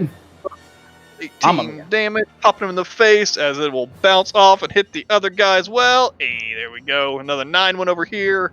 The one behind the door. Both of them get struck. First one striking quite heartily, using that as reverberation, sort of to springboard to the next one. First one gets hit quite heartily, but the next one sort of catches the softer blow, but both seem to be quite hearty attacks. As the one right in front of me, as the bar collapses into him, that hearty blow, seeing a little bit of opening, gonna send some key ripping down the end of the bar, trying to disrupt this guy's nervous system, trying to stun him up. Alrighty. But Ah! they seem quite hardy. These things take all sorts of punishment, it looks like. You can see their bodies are racked in scars. As I don't like staying still like this. In those restless leg syndromes, both of them. No. Let's go jump out the window real quick and come back. So Marvel, just stay where he is. Oh no, I don't want to leave Bran fucking flanked over here by big bad old You boys. can jump 4 feet. It's okay. Bran will be fine. He's Just really cartwheel in fine. place, Brendan. God. Sort just jumps back and forth, trying to just sort of get up in this guy's face as disrupting as he can. It seems like Haldor is finding a different route, as just trying to help out Bran here, trying to keep the enemy in front of him distracted. To find that chance. You know, if I'm yes, the dangerous. That's my turn. All right, as this guy to the south of you gets bapped on the head, has to sort of keep himself level before finding his footing once more. Sees his ally moving away, some of them gathering to other points, others being struck down by bolts of both tiny needle size and also tiny needle size from this strange child riding on this guy's back. Immediately is going to try and find a new place to level herself or himself, trying to find a good position. There we go. Seeing this tiny thing wrapped up on top of Tamarkan's back, he seems to be holding a bit more still, maybe against his own will. But in doing so, a blade's going to come right up at his gut, trying to stab at him, while one comes right over, seemingly slipping into his hand. 2 blades coming up and down in a pincher motion. One coming at your gut, Tamarkan. One coming from down and above at you, Swift Hollow. First one, Tamarkan. 24. Will connect, cutting into my body. But actually, just getting past. This mat of hair seems to be torn away from the blade, but there's just an ever so tiny little trickle of blood. As one comes piercing down in a pincher motion right on top of you, Swift Hollow. Ooh, 18? Nope. How do you dodge? Dagger's ready is able to easily deflect it Nice. into a harder part of her armor. Magic blade against armor. Nice. Try As again. Quillor comes to you on the ground, an enemy just behind you. Heldora seemingly hopping above you, moving just away from your reach, but you're still able to float in the air, just prone. What do you do? As I will flip up, using only half of my movement. So I still have 30. Mhm. Oh, do I trust that? As I flip up. It's a fighting step. Where the fuck are you? There you are, right at the top. As I will go into my fighting spirit. So I'm gonna swing out at this asshole in front of me. All right, give me that attack roll with advantage. As 2 blows will come at him. Oh, as those will both connect. Let's see. Ooh. First one cutting in deep, ripping through his flesh and burning it along the way. New one. Next one cutting in. Ooh, leaving him just barely standing. As I will swing out once more at him. All right, is that how do you want to kill him?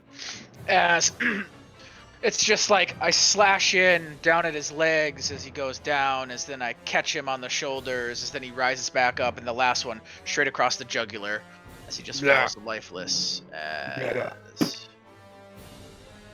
we'll move right there. Does it look? Did I see the glass shatter on her? Yeah, you saw it, and you also saw Theron's arm immediately get like coated in like freezing magic, almost locking it in place. Okay. Do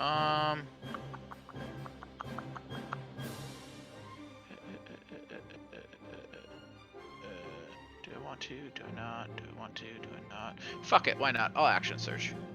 All right. So I'm gonna cut that bitch. No. All right. As that first one will connect, cutting into her body, you do see the rest of her form, that glass begin to shatter, but the fire seems to burn away the rest of it. But you will take a sudden burst of ice up your arm, as you will take 25 cold damage. Woo! But since I have my cloak on, I have resistance to cold damage. So You certainly really, I do. only take 12, which actually I have 10 temporary hit points. So really, I only take 2 damage, bitches. Nice. Yeah. Able to resist and bolster your way through it. As that second one and third one will both connect. Let's see. Chop, chop, chop, chop. 2, and last one sort of being a shallow blow, but still enough to push her back for a moment. You're quite resilient, Kuldor. I never liked fighting you. like tearing apart things you like to protect, though. As she turns back, you can see Bran and Theron, who's now holding onto his arm. You like to attack the weak because you're not strong enough to attack anything even remotely challenging. So it'll be my turn. Okay. As Bran, seeing this, realizing that there's a dangerous force behind him, he raises his shield and tries to find a good place to step, but then Tamarkan sort of just behind him. There's nowhere else to turn. As he's going to try and just swing twice at Hildora once more. Doing his part. Come on, Bran Braxton. Right, gotta fire him. Believe in you, Bran. Bran Braxton. You've trained for this. You've trained for this for months. Oh, don't crash. This is your shonen moment.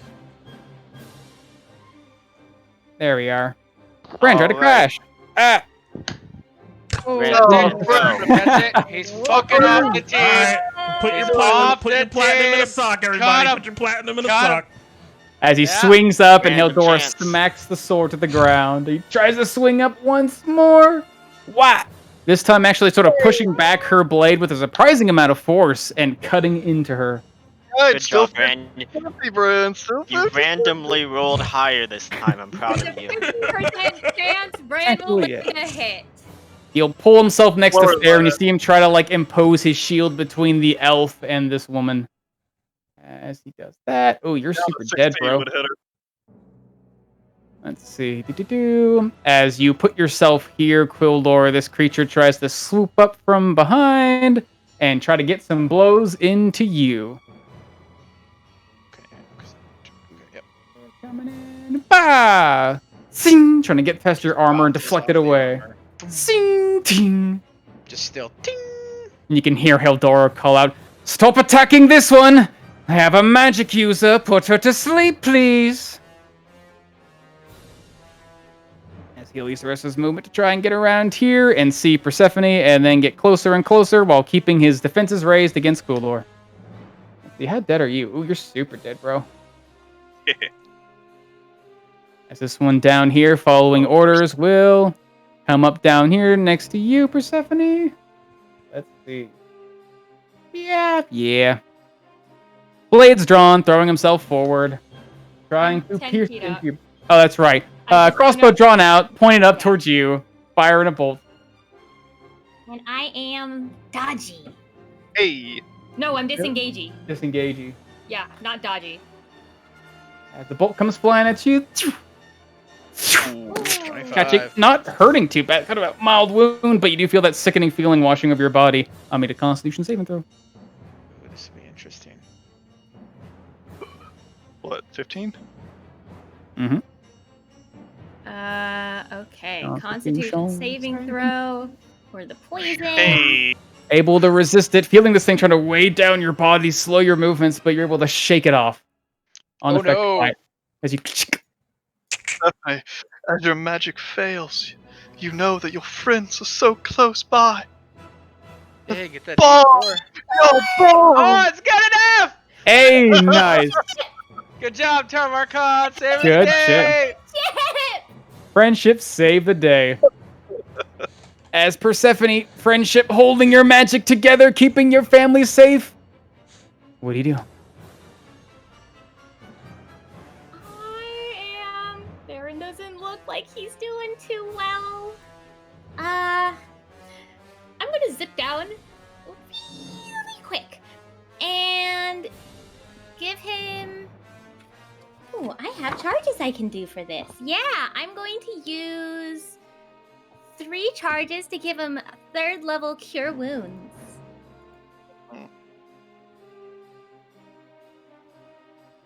All right. Reaching out and touching him, the magic washing over his arm, causing the frost to sort of thaw and fall off piece by piece as you heal him a hearty amount. Thank you, Persephone. This is terrifying, but I'm glad you're here. I believe in you, Theron. And I am going to fly back upwards. And how tall are my stone panes again? They're like 10 feet up. 10 feet up. Enough to cover the door. Oh, that's all the way up to the ceiling. Not quite the ceiling. Ceilings are pretty tall. It's a big old manor. It's like 15 foot tall, but the doors aren't entirely reaching the ceiling. I'm gonna fly above them. And like, And, like and a wall. I'm gonna use a bonus action to give myself another Balm of Summer Court. Because I can do this very nifty thing where I can give myself sanctuary. You certainly can. Yes. And I still roll a d8, but that's my turn. Alrighty. As Hildor, with her back essentially to the wall, watching her allies one by one fall. Failures. All of them failures. Nevertheless, we can still have some fun. As she'll take her blade in hand and turn towards you, Cool, or give it a big raise, and you see her foot step forward, and her whole body just seems to suddenly shift and pivot as she will turn and cut harshly down into what seems to be... Shifts and pivots. I will stab out at her as well. Using my Yeah. sickle. Ah, damn it. As her blade catches onto yours in mid-swing and pulls it out of the way, as she will swing down once at Theron and once at Bran, trying to cut into both of them. Bran. Try to give you a chance to get away from her, Bran. I know, and then he ran closer. Mhm. Told you to get the fuck away, Bran. Bran thinks he's the main character, guys. This is Once Let at Theron. Bram have his Oof. moment. Ooh, cutting deep into Theron, striking into the same arm that got covered in frost, and doing a hearty amount of damage. Although he still remains standing on his feet, the next one cutting through, reaching right towards little boy Bran. Hi. Yeah. Crit him. Oh. Ooh. This one cuts into his shoulder, up his side. You can see a new spray of blood rip through his clothes and across his chest as he takes a pretty bad amount of damage. But let's see. 24. Boom. Guys, it's Ooh. fine. Even if he dies, he pops back up. It's fine. Bran's a tough boy. Look you, Bran. You tough. Oh yeah, he's an orc too. Mm-hmm. You certainly is. Orky boy. Let's see. Indeed. As the moment she sort of pivots herself on the ground, you can see her holding onto her sword and words start to pour from her mouth, although they come from a strange language that I don't think any of you here would probably speak. As you can see black smoke starting to pour over this weapon. As that is her What turn. language is it? You don't know. Damn. You don't speak it. I made sure you don't speak it. Oh, Damn it. God. I looked at your character sheet and I was like, fuck you! It's like, which one don't they know? That's the one I'm using. Gotcha. Dang, cursed exotic languages. Sylvan, They're or primordial, or monkey! I know 6 Does she speak languages. monkey? As Theron places himself closer to Kuldor, protection of his shield, and Bran also raising his shield, seemingly forming a bit of a wall next to her. Don't let her leave. She's a criminal now. She must suffer the consequences. As he'll raise his defenses up, and let's see, he's got much he can do. He's gonna try and stab twice out at once at the big guy next to you, Kuldor, and once at Hildora, going after the big old drow up north. Da, hey. Reaching up with a quick amount of speed and stabbing straight into him. You went up to the next one coming after Hildora. Bop. I said bop. Ooh, but she sends to catch it with the edge of her axe and push it down to the ground. Not quite yet, darling. I still have more tricks up my sleeve. Oh, but you're bleeding so profusely. Wonderful. As Swift Hollow. Still right on top of Tamarkon's back with your daggers drawn. What do you do? Swift Hollow uses a bonus action to hyper focus, taking her bonus action to aim, and then main action to stab a bitch.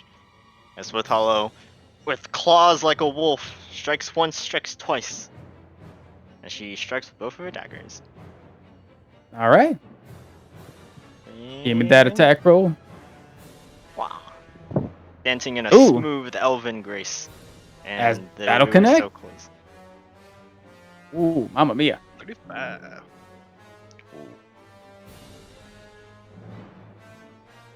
Can you double As you'll attack her? step down and rip through him, you can see blood spray from these wounds as he is horribly wounded. Yeah. Oh, that is your double Yes. dagger thing. That is my double dagger thing, yeah. As Swift Hollow slashes once and then slashes again. Both at the... I'm guessing that he's wearing light armor. Seems like under his cloak he's wearing some sort of armor. Doesn't seem to sheen like metal. Mm-hmm. And she's just going for those weak spots, trying to slash at his neck, causing him to bleed profusely. Oh, it seems like he's bleeding. That's all I got. All right. Bonus action. as blood sprays from this creature, Tamar Khan, you see these tiny daggers immediately retract. Actually, gotta roll D4. Oh no, the D4. Oh no. Oh, 2 less. He There gets you 2 go. health back. Right, there we go. As Tamar Khan, Enjoy it. these tiny little blades come over your shoulder, stab down, rip into this creature, and then retract. Yeah, as soon as he sort of leans forward as the daggers stab outwards, as he reels back, as for just a second, shine of metal, as the dart comes flying up towards this guy's forehead, trying to catch him off guard as he's reeling back from the dagger strike. Bop! Hey, there we go. That'll connect. Cutting in for 10 damage as, yeah, with a little bit of ki, just going to try to send ki through the dart, trying to put this guy down. Ooh, just 2. Ooh. Just catching in. Seems to dig a little deeper, but he's barely holding on. Yeah, as the dart just sort of cuts up across his forehead, Tamar takes a half a step back, realizing doesn't hear the thud of a man hitting the floor like he'd like, as the bar comes wheeling back around to finish him off, just to crack him across the chin. 18 Dang, to 2 hit, health matters. Ooh, as that will cracking him across connect. the chin. How do you want to take him out? Yeah, you just hear the of the jaw as he just goes down hard. As Tamar is going to jump up on a chair and once again a little down tight. As he is going to leap, still that strange magic over his legs, as he's actually going to hit the ceiling and come rocketing downwards on the other side of this, as in midair, as he's coming back down, the bar strikes out twice, the wind sort of picking up behind the bar, striking out at both of these curs, as one going at her, bop, ooh, 17, one going at the other guy, ooh, 15. As that fly, unless you want to do some magic to fix that. Hey, you got all your friends nearby. I As it does seem like the do! strike I'm literally on top of you. First Don't take strike, that out a of little context. little bond. A 21 to hit that first strike on her. As that'll connect against her. As the second strike, Tamar will miss. That's fine. Sort of a being a little bit too acrobatic for trying to get used to this new form. It's been a while since he's been like this. As he just strikes her in the shoulder as he's coming down, as he lands hard, looking back up at Bran. I would find another prey if I was you. As I take up my defensive position, making up our little shield wall sort of thing. Although I don't have a shield with Thor and myself and Quildor here. Yeah, Swift Hollow Just roll some peeks damage on that over attack. to my con. Damn it! Who does damage with attacks? 14! It's 14! Leave it to the Dragon Slayers, Bran. Right. As that's me. Alrighty. He's dead. Quildor, these numbers dropping all around you, thanks to the efforts of your allies. Heldora now being surrounded. What do you do? You know, Heldora, you forget one thing. Why would I give a damn about an Illyrian elf or some half-breed child? As I go into a fighting spirit, so I'm gonna swing at this bitch. Alright. 10 HP. And he looks dead in Persephone's eyes as he says that. Yeah, Ooh. Persephone looks just a bit offended. Ooh, El So yes, Crido. all 3 strikes will connect. Let's look. Cutting into her with one strike, another one not quite deep. She's able to pull away, but still take the blow. Last one. Ooh. Ooh. Ooh. As the last one leaves her just barely standing. As the last one cuts into her form, you see parts of her armor actually start to fall off her body. She actually takes her smoking axe and sort of pin it into the ground to sort of keep herself standing on her feet. Hold on now. Hold on. Do it, Bran. Do it. Bran, Commander Strike.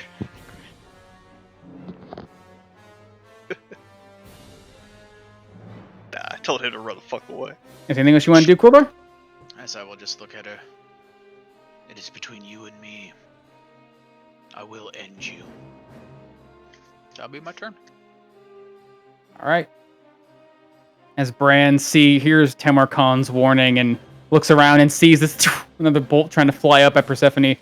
Right, as hopefully using her is distraction.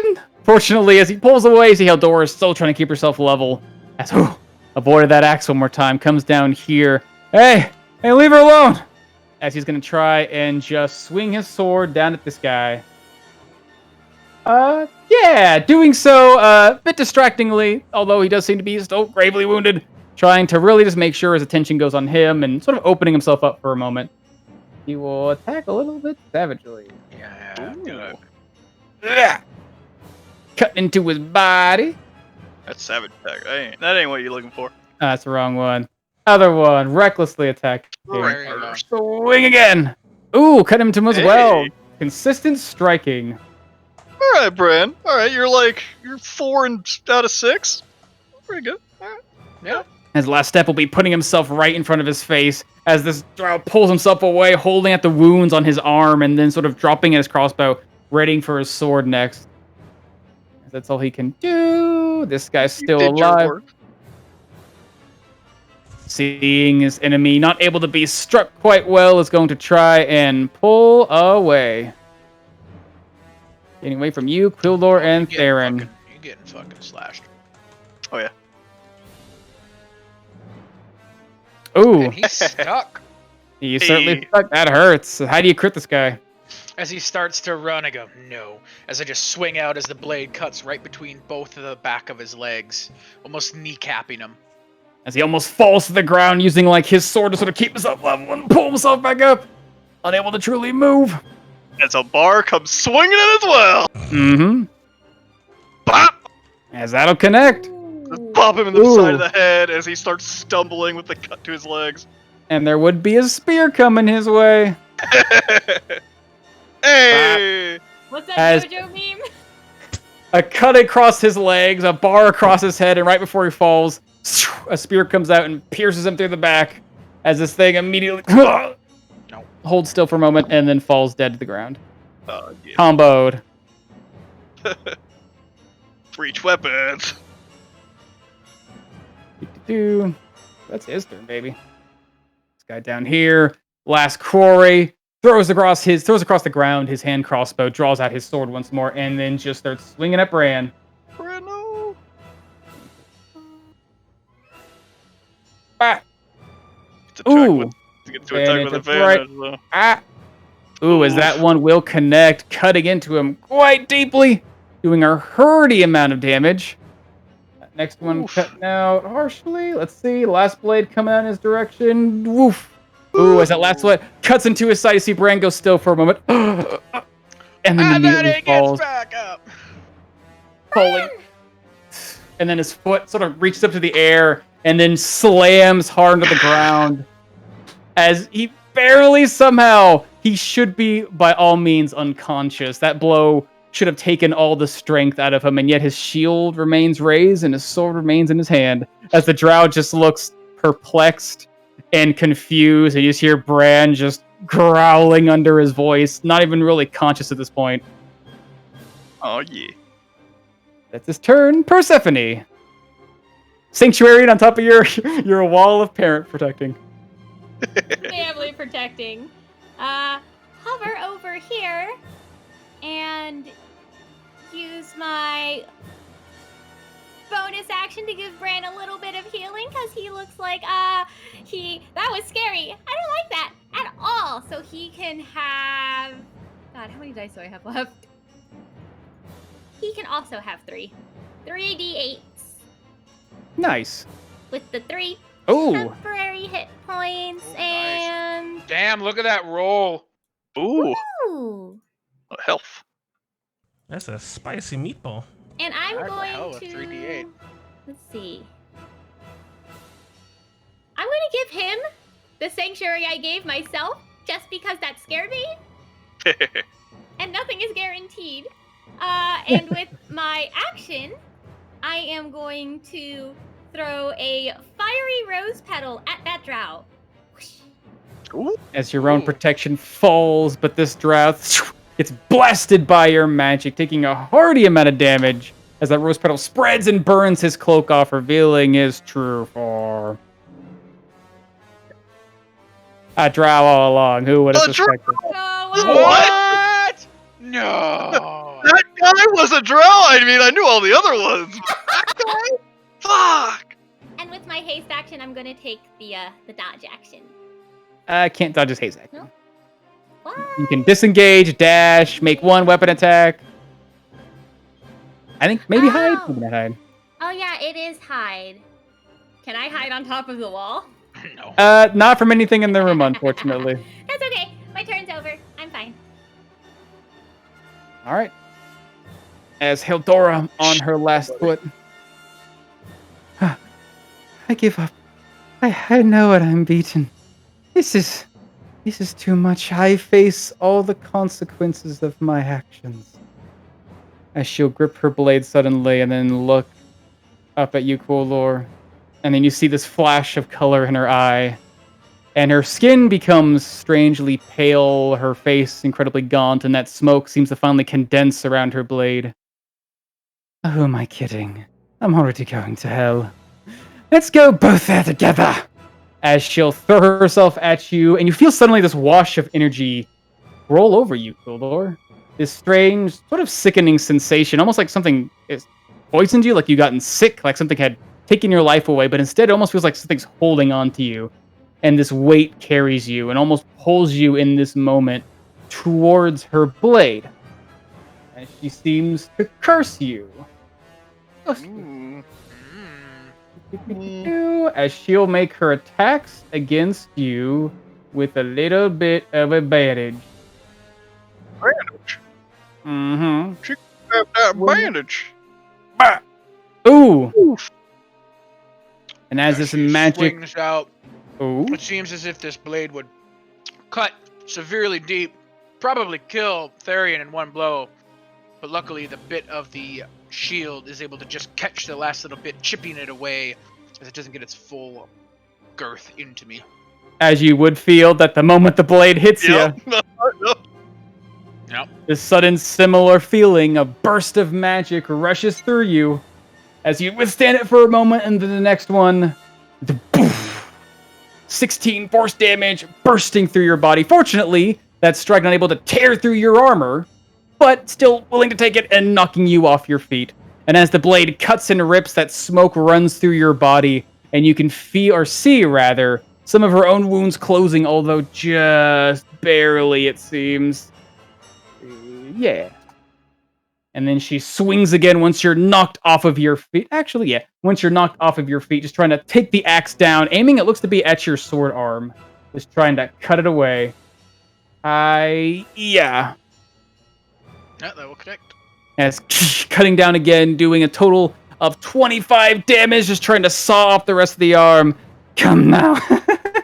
As the smoke seems to wrap up around her body, completely enveloping her armor, what seems to be this strange, haggard, horrible-looking magic. No longer a somewhat, one might call beautiful elf, but now this twisted, grim-looking, almost like Reaper above you. As Theron's gonna try his best, taking his spear. Hold on, knight! As he's gonna try and stab at her. If he kills her, I'm going to kill this What? guy. Oh no. As you see the blade come flying forward, strikes into the blackness, and then immediately bends and breaks away. Tries to stab again, ting, bounces off the edge, as it seems like this warbling black energy is now protecting her.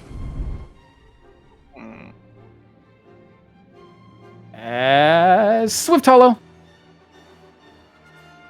You see this creature is horribly protected now. Somehow able to ward away the blades.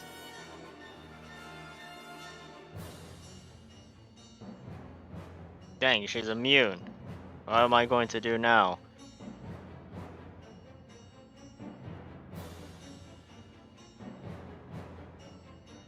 Smith Hollow will... Darn, I don't have advantage though. Fuck! Tomoe-con, why'd you have to bring me in melee range of her? Damn you. Stupid mount.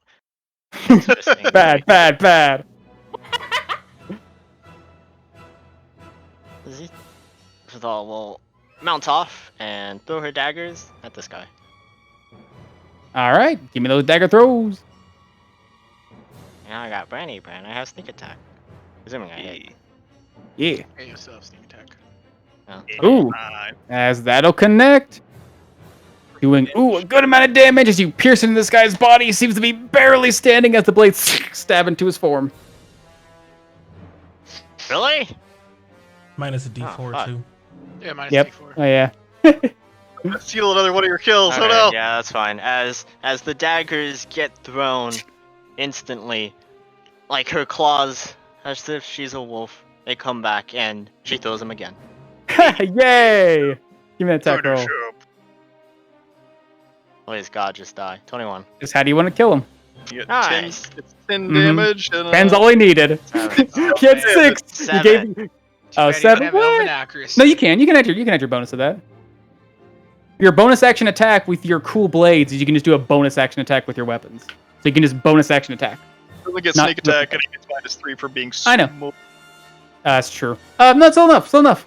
7. Alright, great. Yeah. Fantastic, Just go, guys. Yeah, just let it go Switholo back and forth. deftly backflips off, vaults herself off of Tamar Khan before throwing both of her blades again as they instantly appear. The first time she strikes, it just shoves themselves into his throat, and then the next time she does, she just throws it at his eyes. Bye-bye. All right. Anything else you want to do, Switholo? That's all I got. All right, Tamarkan, you see all that's left is Haildora, but it seems her body's covered in this strange, warbling armor that not even Theron's spear could get through. Mm. With my super high perception when he was striking out at this thing, did it look like he was chipping anything away, or did it seem like it had no real effect to it? It seems like this, I guess with your super ridiculously overpowered perception, you'd be able to discern that as his blade was approaching her body, the armor seemed to immediately react to knock it away. Even around the weapon, this warbling blackness knocked it away. The only time you really didn't notice this warbling energy react was when it got near Quildor. Okay. As Dance seems party. this Tamar sort of stalks around her, as it seems like all of her attention is on Quildor. He'll just test it anyways, as he just swings out the bar, trying to break up under her arm into her ribs, see if it can get past this magic. Just testing the water. Sure. You man attack. 28 to hit. As you strike up, just barely able to break through, it seems to be these horribly raised defenses. These things immediately reaching out to strike and stop your weapon. But then you bust through with the power of your bar. As I break through the magic, big old grin across my face as I stop the blow. All right. Haha.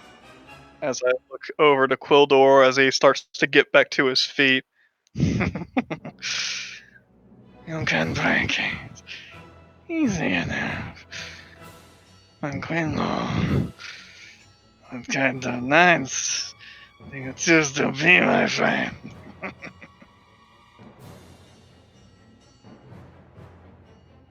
As that's my turn. All right. As Quildor on your back, Hildor being thrown you off with a great burst of magical force and now seemingly surrounded by this horrible befouling power. What do you do?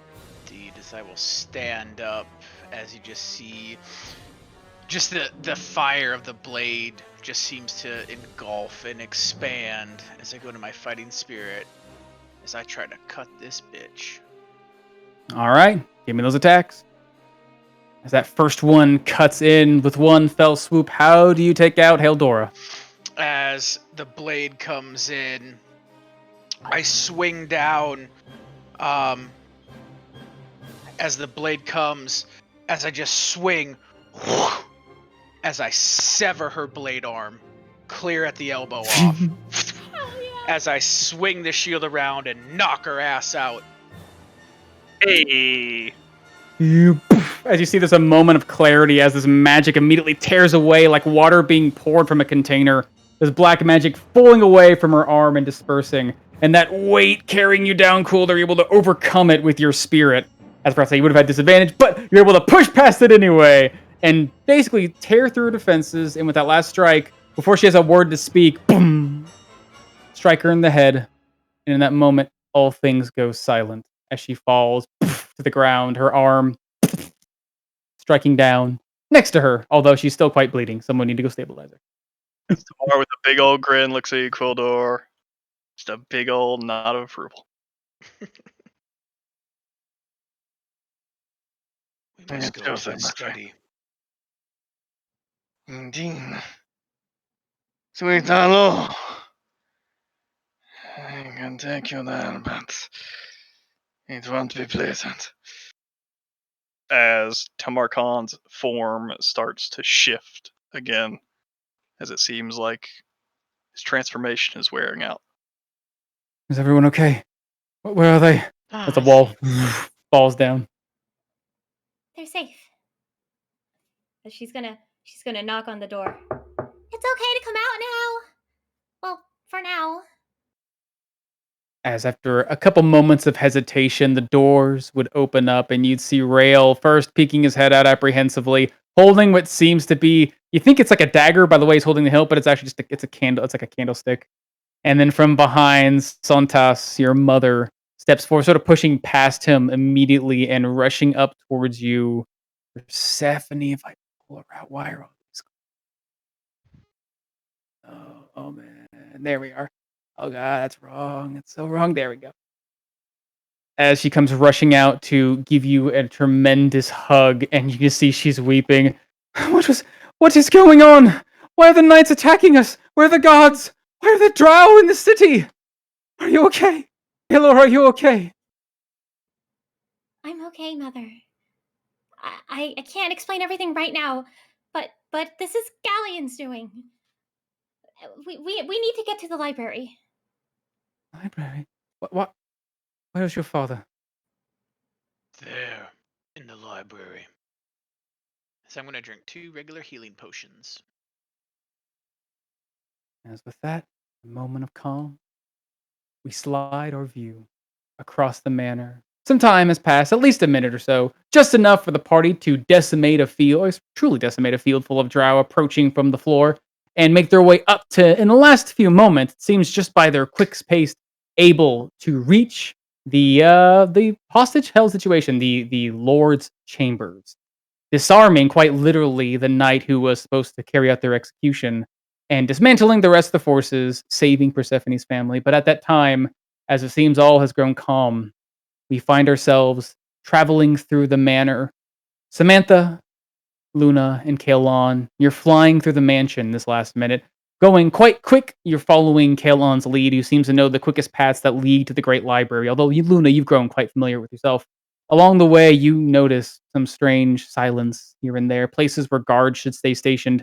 You do see at some points, quite haphazardly done, a couple guards sort of like resting up against the wall, seated, tired looking. As you get closer, you notice that they aren't really resting, they're more sleeping, truly unconscious. Or it looks like underneath their ribs or near their arms, so like in their extremities, it looks like a needle, or in this case, a bolt, has been placed into them, incapacitating them, obviously with some sort of strange venom, what you would know to be the work of the drow. Whatever protection this place had by the hands of blades and steel has all been, seems within a short work, dismantled. You would make your way into the great expanse of a library, to which Kaelon looks around towards what looks to be a large opened office that now lays completely empty. Walls lined with books, a desk seemingly completely devoid of paperwork. It seems as if the place has already been mostly cleared out, save for your eye, Luna. With the magic that you held to discern the true nature of Galleon, you're able to see with that sort of same glint of magic that perceives the veins of the weave running through everything, to course into a single bookshelf. Behind it seems to rest a single rectangular shape of pure magic, something guarded by illusion. A false shelf hiding behind it, a shape that you can see, a door.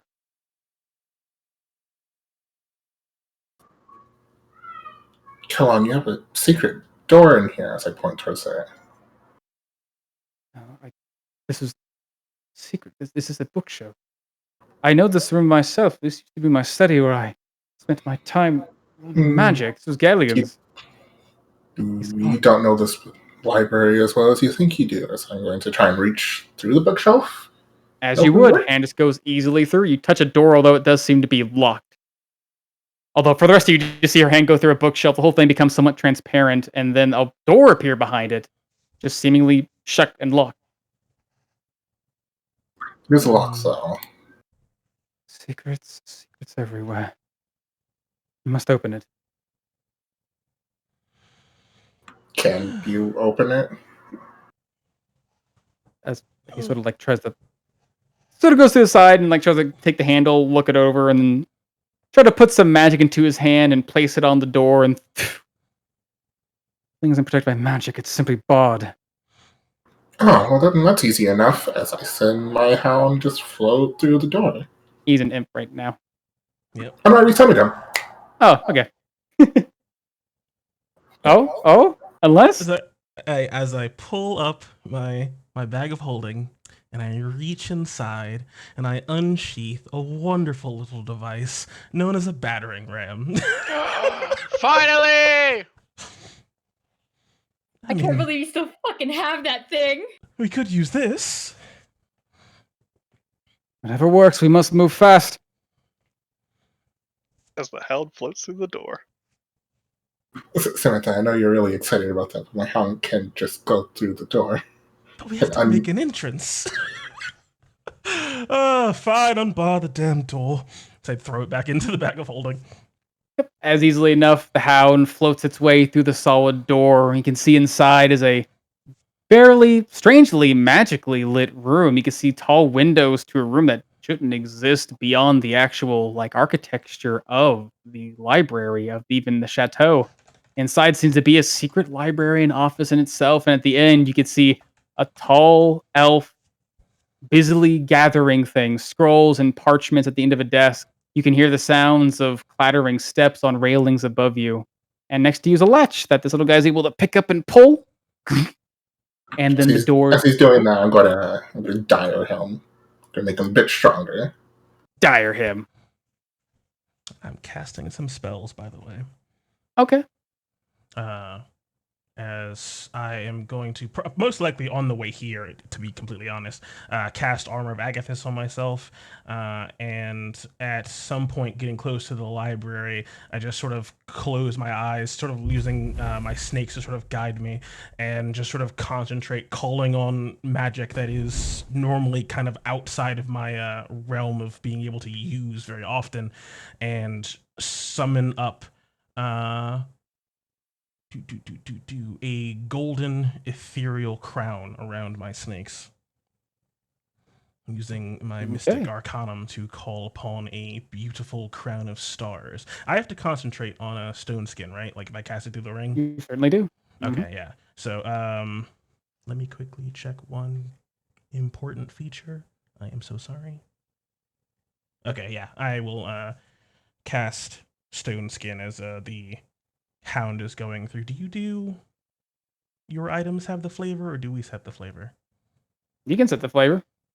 Cool. Yeah, so as I cast stone skin, you can see from the ring, it just seems to sort of turn this strange sort of green color as my entire body starts to look like it's just sort of being encased in a thin layer of jade. Okay.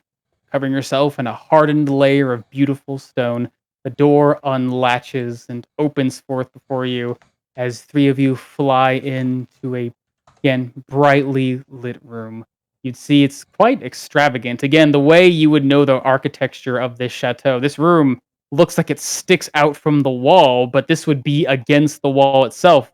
If you were to peer out one of the windows in the library, you'd see nothing. This entire, almost like a chapel, it seems, exists beyond truly time and space, something of its own similar separated plane, as all of you would enter into a hidden arcanum. And at the end of this walkway, you would see resting and gathering his things, sort of stopping to see the door open, looking with concern, and then sort of a bemused expression on his face as Galleon just sort of stops himself and places things down. You're quite persistent, I must say. And heartless. Kalon, I thought you'd go save your family in those dire moments, leaving them behind. Such a strange choice for you. Do you really have that much faith in the others? I have more faith in my daughter than I ever will have in you again. And as this creature's talking, Luna, you don't see what everyone else sees. The illusion you perceived before was an illusion, a massive magic given form and shape and a purpose. But now, seeing him in the flesh, his true flesh, you don't see an elf sitting before this table. You see something haggard and twisted, its face stretched out into a long, toothy maw, its eyes narrow and glowing, ears and what seem to be horns prying and pressing out from within this hood. Its outfit seems mostly the same, but there's a different creature wearing the skin. Very well. I suppose we'll have to do this the hard way, although I'm curious. All of you have bestowed some quite impressive magic. I'd like to use this as an opportunity to study it. As his form starts to break and drop, and you see his form twist and break, as once was a tall, beautiful elf becomes a twisted, curled, and haggard-looking canine. Fur covering his face and skin, scars and markings all remaining the same, but in its place, something truly horrid and fiendish, like the face of a jackal. His claws and fingers bound to what seemed to be a variety of jewels as he clacks them against the desk. No more time to talk. Let's get to studying. As we can continue, or we can call it a night. What do you guys want to do? I'm good. I'm good. I want to We watch s- this. I I'm feel mostly so looking at bad John. if I Yeah. make Nick not have a fight. Fucking, I'm fine, but like I don't know if John. Is there potential during this encounter where the rest of the group's going to catch up? Oh yeah, you guys are gonna have time. It'll take about a minute for you guys to get here because most of your stuff's fading now. So like, except the fly will still get you here quite quickly. But again, it'll take you about a minute. So it'll be a minute of combat happening, unless there's some special abilities or tasks you guys can throw out to speed it up. Otherwise, it would take you guys some time to get here. so So it's up to you guys. Guess how much you guys did in a minute. Up to you. Decisions. Kid I don't know, beat him. audience. What do you want them to do? Oh gosh. John, do you want to go to sleep? You're good. I don't have to work till 9. Hey. Hey! Alrighty. In that case, Chat saying fight. Jesus Christ. let's see. In that case, roll me some initiative. Is this scale? Oh Jesus, Luna. Is this Luna, a boyo? Is this a little wizard dimension? I think I got it. Unless it's a different kind of loth, but I think it's an Arcana loth, which made me very happy. Well, wait to spoil everybody. I realized it as he was saying it.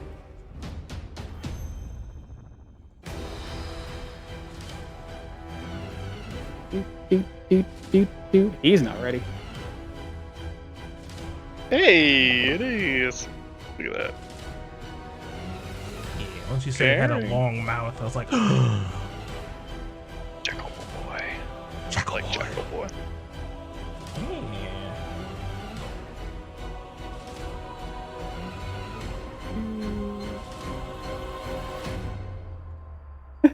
Jesus Christ. Okay.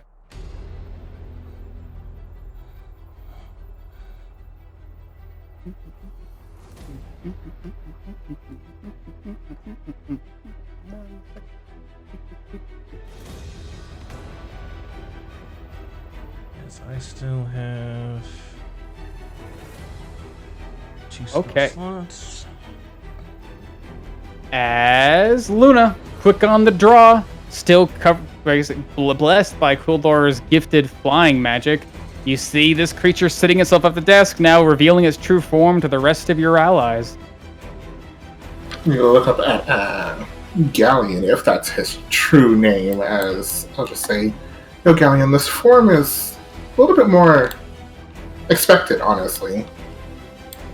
As I'm going to reach out towards my hound, just kind of pat his head, as the form of this little mini knight just turns into this strange, ghastly ball, as Luna's going to grab onto it as it seems to spread across her body, creating this strange armor similar to how she made armor for Quildor when we were in the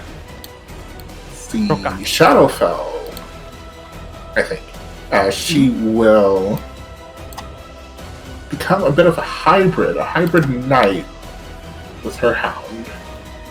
Nice. Fusing with your familiar to become something new, something stronger. Change. Knight goes away. Night goes away, but your body seems to be clad in this new ethereal, now seemingly more physical looking armor. Hey. Fuck, It's alright. she's got more art than supermodels. Since these She's a supermodel, it's Luna.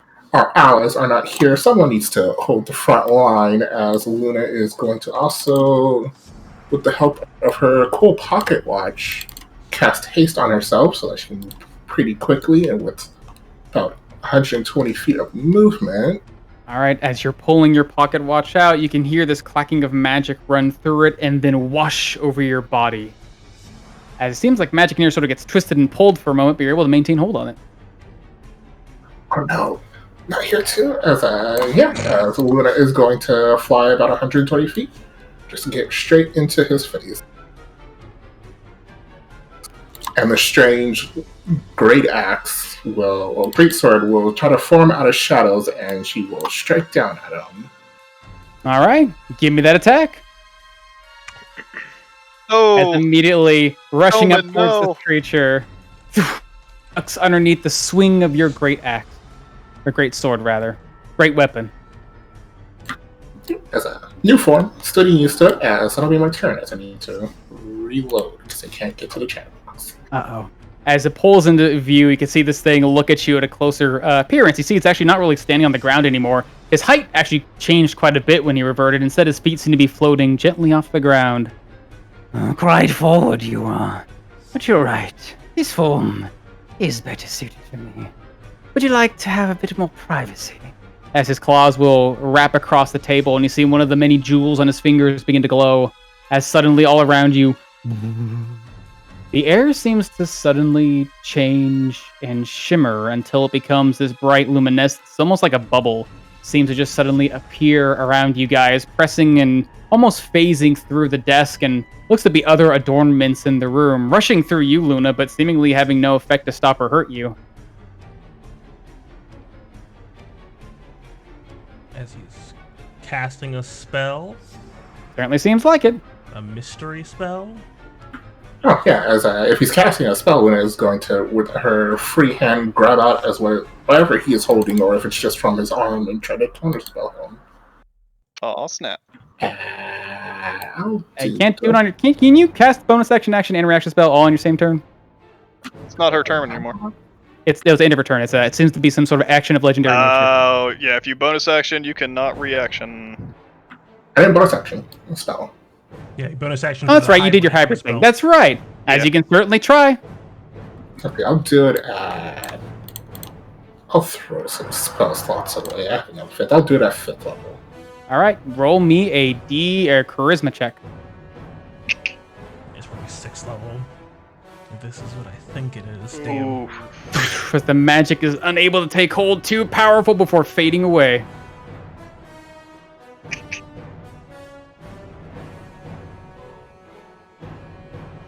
It's your turn. You can hear up from the rafters above you. The moment you fly by at high speed, Luna, there's life within.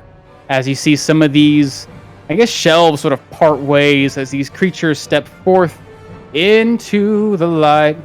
Damn, there's a lot of them in the light now. 1, 2, 3. Nice. Doot, doot, doot. Doof. They all rolled pretty fucking hot tonight, y'all. as you can see more of these dark-skinned, light-haired drow pull themselves out from the reaches, hands glowing and shaping with magic. As you're the first one here, nice. We're basically reaching forward towards the bubble and then seeing Galleon turning to fully face Luna and then stops and then turns down south facing towards the door. No, Otus. Take them out. As he will sort of leap from the edge here, and you see him somehow very gracefully, very gently sort of hover down to the ground just before you guys. As his hand will clap together, you see his fingers forming and curling into shapes as it seems like he is conjuring forth a great deal of magic at you guys. Kalon catching his eye. You'll see Kalon notice this and try to move his hand in retaliation. Unless you're Killer Spell Wars. Oh yeah. Mage battle. Gonna try and stop it. Do. I'll let And he Kello react to that would. one. He's currently trying to. He's gotta make a check. Ba ba ba da ba ba. Ooh, unfortunately able to do so as the magic reaches out. You see, like he almost has full control over it before it goes a little spiral and out of his reach, as it seems like he's not quite used to his magic since regaining it. As a bolt of lightning crackles between his hands, and then he points his hand out towards you guys, and immediately rushes out and envelops between both of you. As I'm gonna need both of y'all to give me dex saves, Kalon and Samantha. Okay, oh man, I'll give you a dex save. See, bah. Ooh, distracted by his own magic. A bolt of energy comes flying out in your direction at a considerably higher level. Brand is so much stronger than Killon. Jesus. Bolt comes flying. Boof. Oh, that's good. Why are you not? Come on. Come on, bird. Come on. Kylon is so bad at like the elfiest elf rolls. Like my poor father. Oof. Ooh. As Samantha are able to pull out of the way at the last second, but still taking a hearty amount of damage, taking 18 lightning damage, but Kalon takes the full brunt. Yeah, he would. 37, baby. Ooh. As he takes a hearty blow, bashed up against the door as it crashes against the wall, strings of lightning running up along it. As he was best of his movement to sort of seemingly hover and gently move across here. As this dude's turn. Above here, steps to the railing, looking down. You see, he was once sort of hovering there too before it suddenly drops around him as he still just lands on the landing. And instead, his hand starts to reach up and conjure forth magic.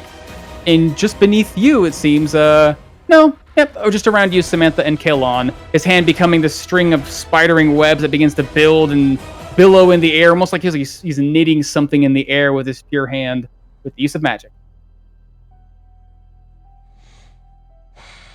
Going once, going twice. You got it. All right. As just above you, the air starts to stitch and form itself into what seems to be a large, starts as like a cube before it begins to descend and fall around you as a big net made out of webbing. As I'm going to need you guys. Oh, no, I guess. As all around you, where's my web at? No, I'll use this thing. The webs. The webs, big yellow webs. Conjuring itself and falling down between you guys, running up the wall and down the floor around you as a giant net seems to surround y'all.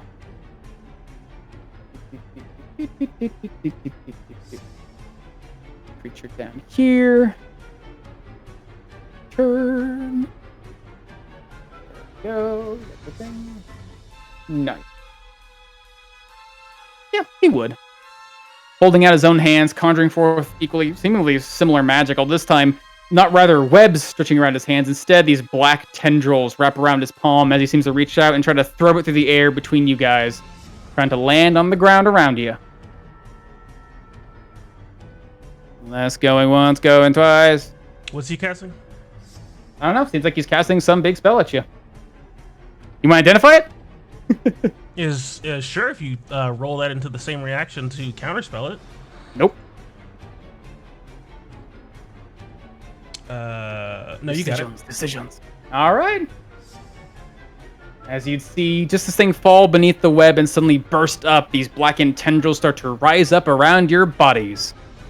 Same size? Oh, it is the same size. That's interesting. We'll put 2 of you here.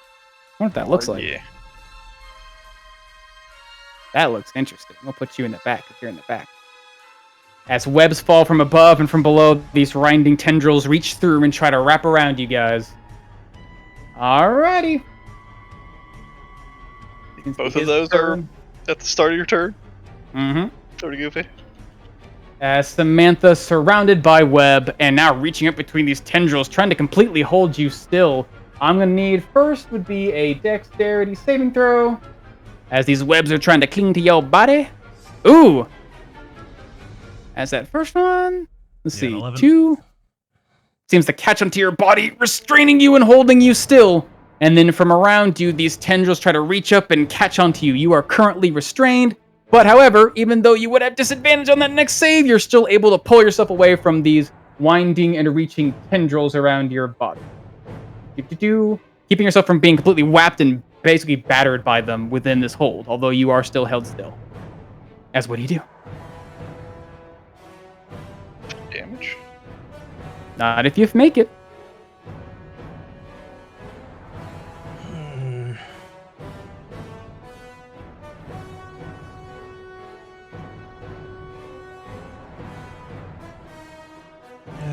Kelon, you're going to need to try your best. As Samantha is just going to sort of pull herself together, trying to like just sinking a bit into the web as like you hear this sort of almost crumbling sound as all of the jade around her just seems to fold in on itself. As she is going to call on some new magic as a bonus action and cast some Far Step. Alrighty. As some magic's gonna try and stop you. As you'd see this guy closest to you try to raise up its hand, trying to counter whatever magic you have. Do you retaliate? I can't. There you go. It's a bonus Gonna action try. spell. Yeah, that's true. Just But short. more saying your Hey. magic is able to maintain itself. Which one? Oh, this guy over here. Closest to you. Cool. I teleport behind him. As right up behind him, As in like in a 15 green feet up. flash, still flying, just come up behind him, mistake, and just lay into him with an Eldritch Blast. All As right. claws wreath around my arm in a flurry as I just lay into him 3 times. All right, let's give me those attack rolls. Not with advantage. Move yourself too. Yeah. And these guys look like they're wearing armor. That doesn't seem really like it. Seems like just wearing cloth.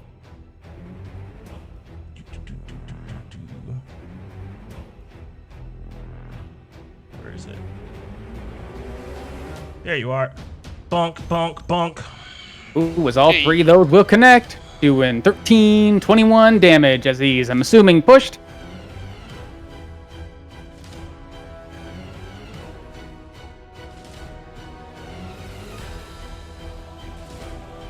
The other guy floated down, didn't he?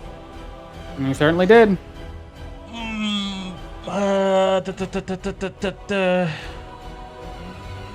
As See. I'm gonna teleport behind Ooh, him there. poor guy. And yeah, I will push him into the right, as- effects.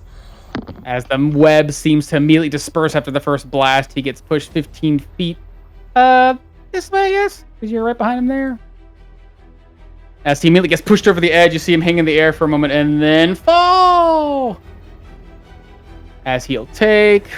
Ooh, rolling hot in those damage. Party amount of damage and fall prone to the ground. Part of his body in this gooey mess. He's gonna make a save when he gets pushed in. Certainly does when he enters the afraid effect first time on a turn. As he's gonna fall right into the goo. Goo no! Ooh, but fortunately able to keep himself, although he hits the ground, he just immediately rolls away from these lashing tendrils. You hear him curse out. Ah!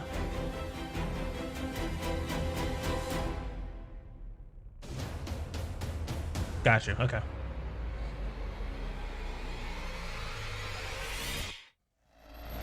All right. Anything else? I have movement. I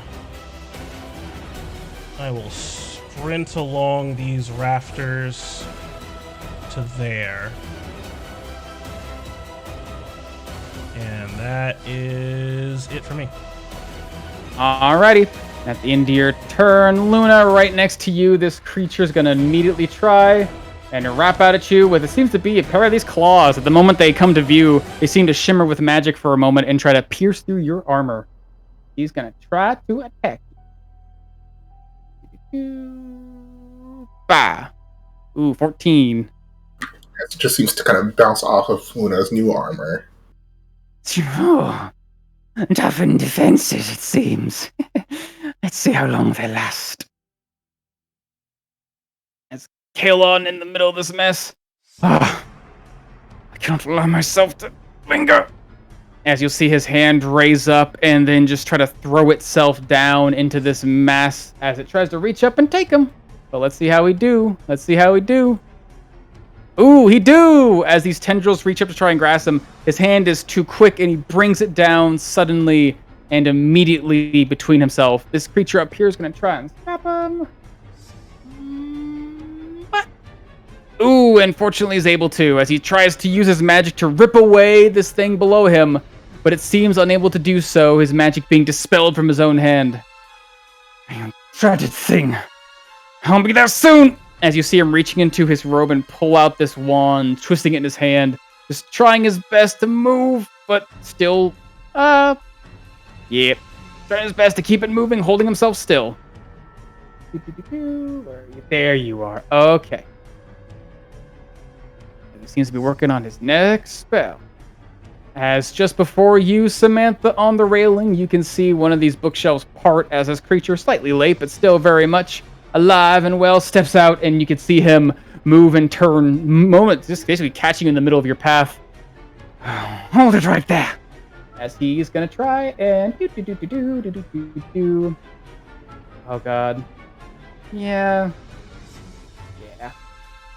He's gonna try. He's gonna take his own little wand, it seems, and twist it and point it your direction as magic tries to wash over you, the strange constricting feeling holding your arms and legs still, as it seems to be trying to hold you still with magic.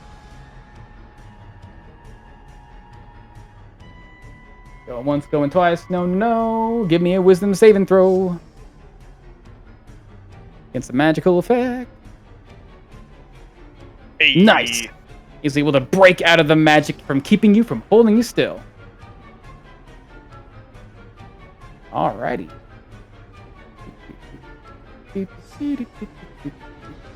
Oh god, move. Nice. Comes down to this creature set before him in front of you, Luna. You'd see him looking you over quite curiously. That armor of yours. Oh, quite a beautiful looking thing, isn't it? Filled with magic, but not quite the work of a spell. I wonder, as his claws begin to glow, as he reels back his hand and tries to seemingly reach through and grab at some of the magic clinging to you. As it seems like he's casting a spell. Right, use my reaction. Use your mansion? Not that I already used my reaction. Gotcha. As his hand goes through and catches, and you see his claws go straight through the armor, but latch onto something else. now what's this now? As he starts to pull and break away at this seemingly glittering powder, as you feel your body suddenly fall and hit the ground, landing on your feet. As it seems like he's ripped away your fly spell. Wonderful. Oh, I suppose one of you could use this. Or perhaps myself. As he puts it into his chest, and you see suddenly the magic course through himself, as it seems like he's able to dispel your magic and then, through his own way, reflect it upon himself. As his body starts to float off the ground gently. Much more apt than my own. I must thank you. But nevertheless, I have more work to do. As he's going to try and fly around you to the other side. Actually, no, he's cool. He's going to reach out and try to push you. Taking his claw and putting it against your chest and try to shove you backwards. Some need an athletic or acrobatics check.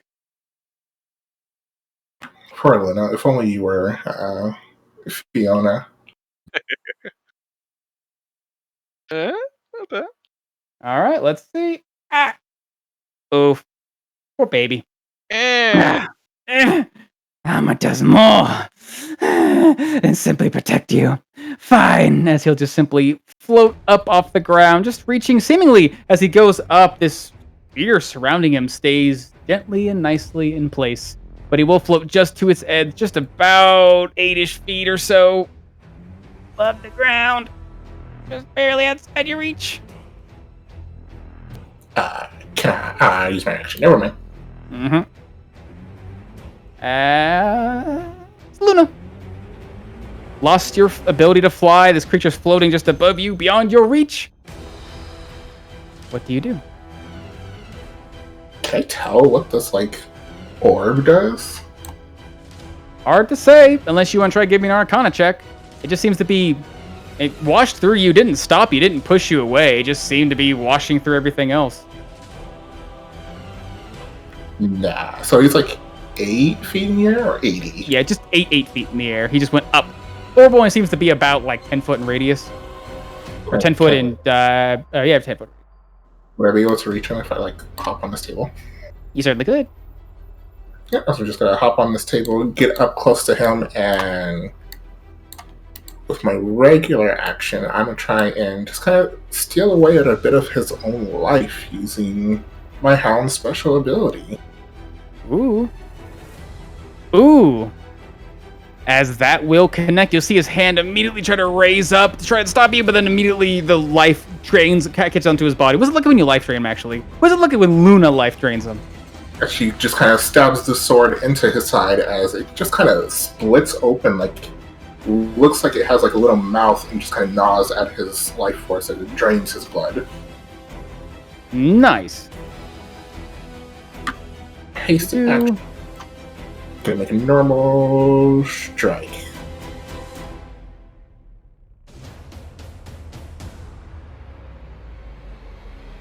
Good stuff. Ooh. As that strike, say 8. 1, 2, 3.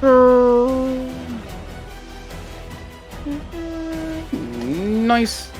Next one comes in. Gotta make a Constitution saving throw. Gotta make a couple. Gotta do boop. And gotta do a boop. Ooh, as he's able to maintain himself. That second strike will also connect, it seems. Let's do, 13 damage. Nope, that's alright. There we are. Cutting into his body, you see him trying to maintain himself again. Ugh. Still able to do so.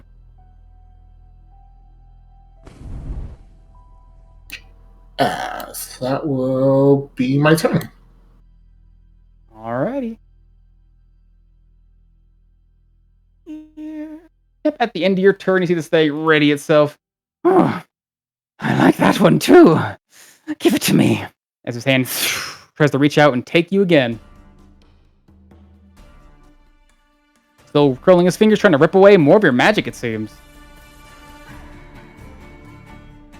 Going once? Oh, does that count as a spell? It seems like he's trying to reach out and take something from you at the end of his turn. End of your turn, rather. Seems like he's casting a spell. Yes. Yeah, I will attempt to counterspell that. Just all right.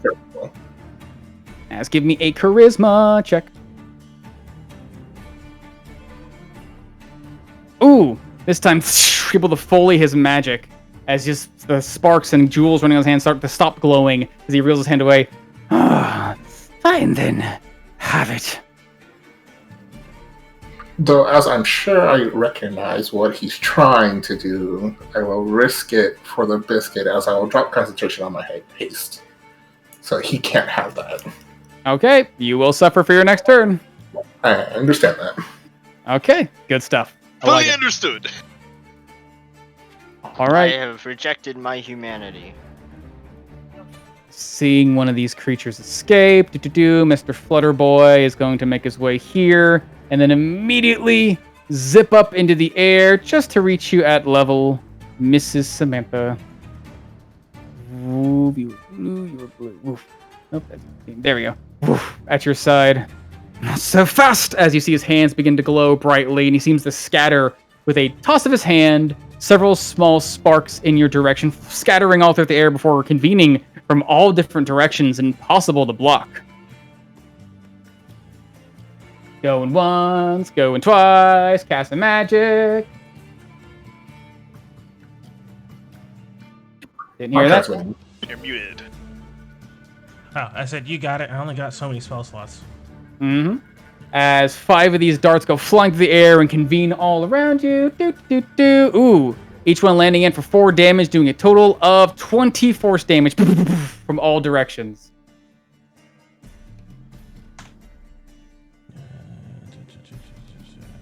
Zero, and then 13. Advantage. As each dart hits me, I am just grinning through the pain as magic begins to channel up my serpents and along my arm. Alrighty. As I hold on to my concentration. This guy starts his turn, poor boy, in the goo. But, ooh, able to drag himself out and just get to his feet. But enough to do the same as he's going to try and put his hand in front of Kalon and fire a number of darts in his direction. As Kalon would try to instinctively raise his hand, and as she... Nope, he can't. Wait, no, he can't. As he tries to shoot, no magic comes out. He already did his counter spell. Actually, no, he didn't. Not after that. He raises his hand and see a shimmer of shield appear before him, and all the sparks seem to disperse all the darts. This creature above still holding on to his magic. Seeing now one of the creatures got away, but then focuses down on the creature still before him. He's gonna try. Yeah, he would. He would. Raise his hand up to the air and then release what seems to be a small bead of what looks to be shimmering green smoke that immediately fills the air around Kalon. Yeah. More circles and shapes. Hopefully I'm yellow. How many shapes? As the air around it becomes filled with this horrid-looking sphere of noxious-looking gas that immediately raises the air above him before sort of settling down to the ground. You would have seen this before, Samantha. I think Luna tried to use such magic before in the cavern. Or I guess in the valley, fighting against the harpies. I think so, possibly. Yeah. Below him. Fade. Boo. That spell's not concentration? Yeah, let's move it down. There we go. The... Perfect. Oh, Samantha. It is. As Samantha being blasted by magic and beset on both sides by enemies, Luna still facing off against Galleon alone, and Kalon still seems to be in the middle of this harsh predicament. Beset on all sides. I have them exactly where I want them. As I just bring up my hands and send 2 bolts. Send 2 bolts directly at the one in front of me, just trying to push him with as much force as possible. 1 bolt at the one that tried to sent arcane bolts at me, and then seeing this one sort of conjure up some noxious gas around Kalon, 4 out of 13 of the serpents on my head glow with golden light as a bonus action and form together this orb between them before lashing it out at them as 2 bolts at the one in front. Wildfire. Ooh. First one going wild, second one striking true. Setting him dead in the chest and pushing him, assuming somewhat feet back. Yep, pushing him 10 feet back, hopefully sending him down the stairs. Just to the end. At this guy. As that will definitely connect. Mamma mia. As he's got you can see him get hit, and you see magic sparking around his body. Ooh, as immediately falls to the ground 15 feet. And for the serpents conjuring this golden light together into this star, and then sending it screaming across the battlefield at the one holding on to this strange magic. Ooh! Ooh, which one? Jesus. Holy shit! God damn it, Oliver. It's like I'm how do you kill him? These 4 serpents gather this energy together into this radiant star, and it screams across the battlefield. And as it just hits this guy, he just bit by bit gets eradicated. Just not disintegrated, because I can't actually do that, but just blown to bits by this radiant Great job, energy. Cody. Great job, Cody. But also, nice. Oh my god. As the moment Cody he for the dies, the fog falls away and Kalon stands. And she just sort of looks towards the one at the edge of the stairs, all of her snakes gathering around her face, concentrating her enmity on this one. You have picked the wrong person to fuck with. As that is it for me. Alrighty. The end of your turn. Floating in the air, having been struck a couple times, Galleon will once again try. Well, yeah, he will. You'll see him. Pull that. Actually, we can't do that. Never mind. He sits there and looks menacing. As Kalon freed from this, I guess, unhidden. I guess you'd see as he gets completely surrounded by the fog, his hands are still working on that next spell, and then by the time the fog clears, the creature who cast the magic dead, his spell has already been cast. You see him step forward, I guess to the side, hold on to the magic before simply pointing his hand forward, and you'd see a crackling beam of lightning zap its way all the way north through both of these enemies. As let's see. Oh, he's gonna. As you see him hold on to this magic, having built it since the last round, essentially, his eyes begin to crackle with energy. I missed having this. As he points the wand, and a burst of powerful lightning comes ripping through. This boy up here is going to try and stop him. Actually, he can't stop him. No, he had his turn. No, he can't. He can't stop him. Other guy just far away enough. He could try. Yeah, he could try. Trying to stop Kalon.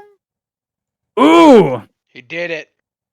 But Kalon. Oh, this is stupid. I'll do it. Kalon's magic crackles out from his hand. You see, he pours out his other hand over his wand as lightning begins to build, and as the enemy's magic tries to take over, his own shatters the enemy, just pouring out all the power he can before a beam of lightning comes crushing through these guys.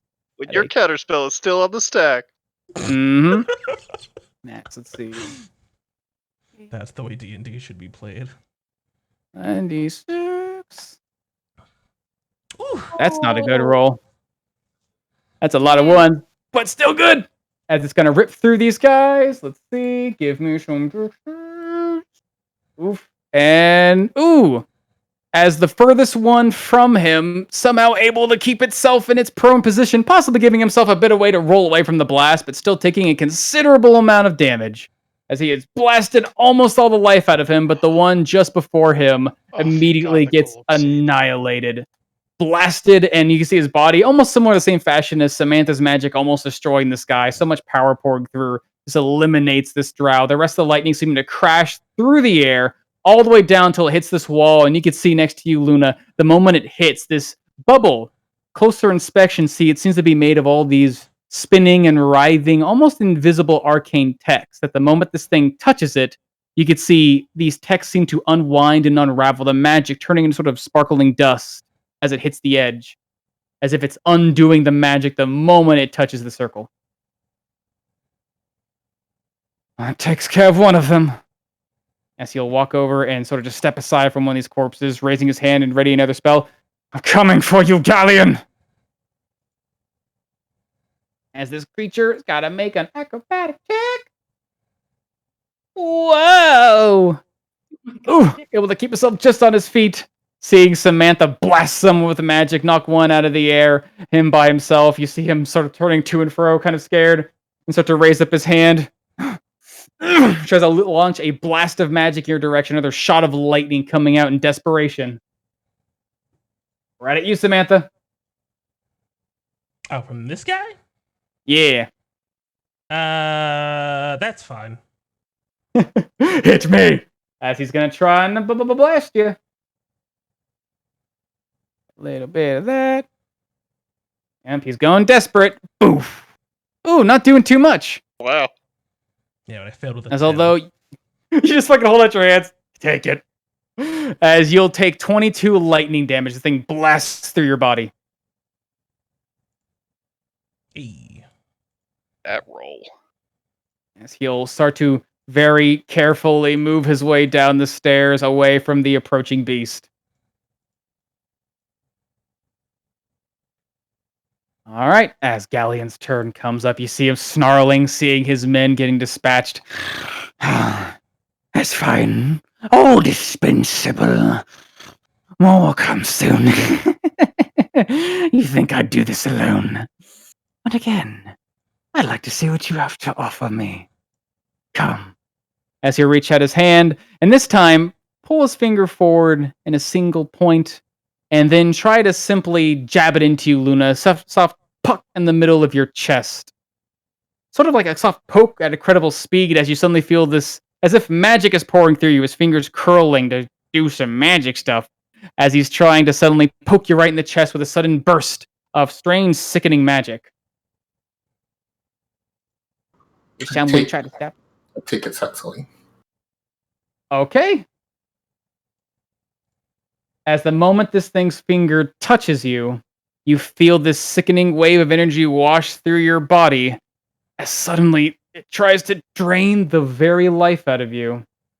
And that's where you are. Why are you popping up weird? There you go. Touch of death? Oh, you're on the bottom. As the moment it touches you, your body becomes, at least feels like it becomes weak for a moment, as I'm going to need a Constitution save it throw. These sheets look so weird. As it rushes over you, a pulse of this horrible necrotic energy washes over your body as you will take 64 necrotic damage rushing through your form. As the necrotic damage begins to form all over Luna's body, it just kind of crumples into the armor before just kind of popping back out from the dead, as that won't actually touch my health. I have 66 temporary hit points. So I'm down to 2. Enduring armor. Even my powerful magic does nothing. Very well. As he'll back up to the edge of this bubble, sort of pressing himself against it. You see him about to pull out, but then immediately stop himself and keep himself within. No, not done yet. More time. I've got plenty of time. As he would just try to fly away from you. She's stunned. Well, not really stunned, but I don't think I can take actions, which I think That's true, you can't take reactions. Reactions, so. As Luna Yeah, comes down to you, anything. you find yourself weakened, your magic fading from you. I lethargically stab.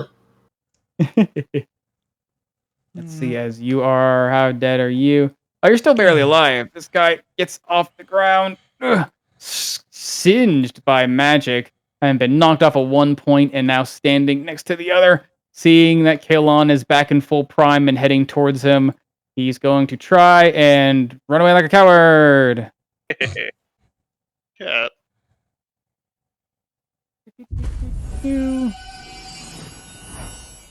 At this point, yeah, he would. Hold up his hand, desperation of magic. Try to wave it around his head and himself, and you see his body slowly start to fade and then try to vanish from sight. Kill on his turn. He counterspelled on his own turn. Unless someone else wants to try. Yeah, I counterspell. Okay, get him, Tamarcon. Gotcha. You got him, baby. Seemingly just fading from sight. This guy's super dead. Samantha. Numbers thinning. Odds seem to be in your favor. So I'm moving along this banister here. Can I still sort of pick up with my 28 sets of ears where this guy might still be, even if he's no longer able to be seen? You can still hear his footsteps along the stonework here, thankfully, with your snakes keeping a good eye out. He's not necessarily trying to be quiet, he's just trying to be unseen. Hmm. Yeah. Once again, four snakes brighten up gold, surging with power, forming a star, chucking it at the one that is trying to run away from me. I haven't forgotten about you. Normal 25. Ooh, as that'll connect, blasting into his body, doing a hearty amount of damage, but he still seems to be up and alive. As surging through my snakes, more of this green energy as just trying to figure out what this guy is. 3 blasts, as accurate as I can, with disadvantage. You can't hide from me. A hand would begin to wave, as Lord Galleon's claws would see you using magic, and he immediately tries to reach up and turn it towards you, trying to pull it away from you.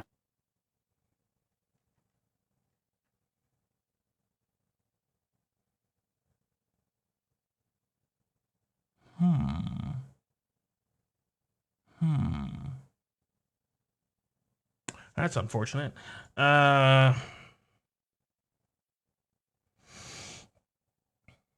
Okay, I know what I'm gonna do next turn. Cool. He's got it. All right. As you see the magic sort of catch in the air and then disassemble, turning into small particles before pulling back into his hand as he looks at it, holding the actual magic in his claws. A very simple spell, but quite potent, it seems. No more.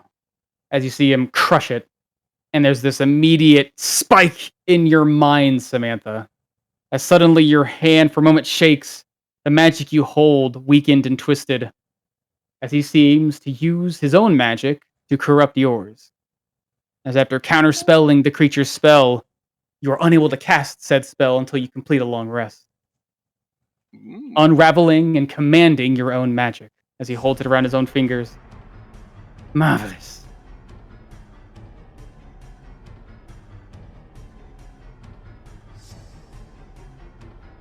I unsheath my whip. Get him!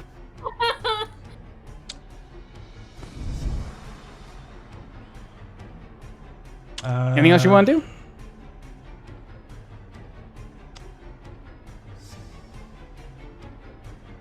Bonus action to do that. I've already moved the 30 feet. That's it for me. Alrighty. As Killon watches as magic gets ripped through the air and stolen. What on earth is this thing? As he's going to rock forward, sort of just checking out the air in front of him as he makes it about here, before suddenly just waving his hand, and then just sort of shooting out from the edge of his wand, a bolt of fire straight through the air, just trying to catch this thing in front of him. And he can, as immediately the magic seems to burst from his hand and dissipate. Invisible. I can take away your magic without being seen. As he's going to be trying to ready himself on his own end. This boy here, still barely alive, seeing you still approaching. God, he's going to try it. He's going to try and get behind this circle here. And then holding his own wand, pointed out up towards you, Samantha. As you see 4 brilliant darts flying through the air, shooting from the edge of his own wand, scattering and then trying to reconvene all around you.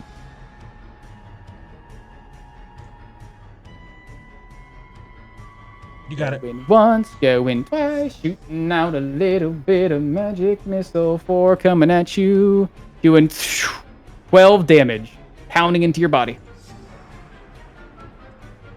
Damn. Sort of combination of having my cantrip corrupted, throwing me off my game. I lose control of Far Step as that drops. Alrighty. Galleon's turn, pulling himself to the edge, holding this magic in his hand. I wonder what I could do with this. You're quite resilient, little one. But I need more time. More time. I can't allow myself to split so easily. No. More time it is. As he'll hold out his hand in front of him, and you can see crackling from his fingertips Some of the same lightning magic beginning to conjure, gathering between his palms and eventually charging forth directly at you. Can he? He certainly can. As he's going to try and blast you, Luna.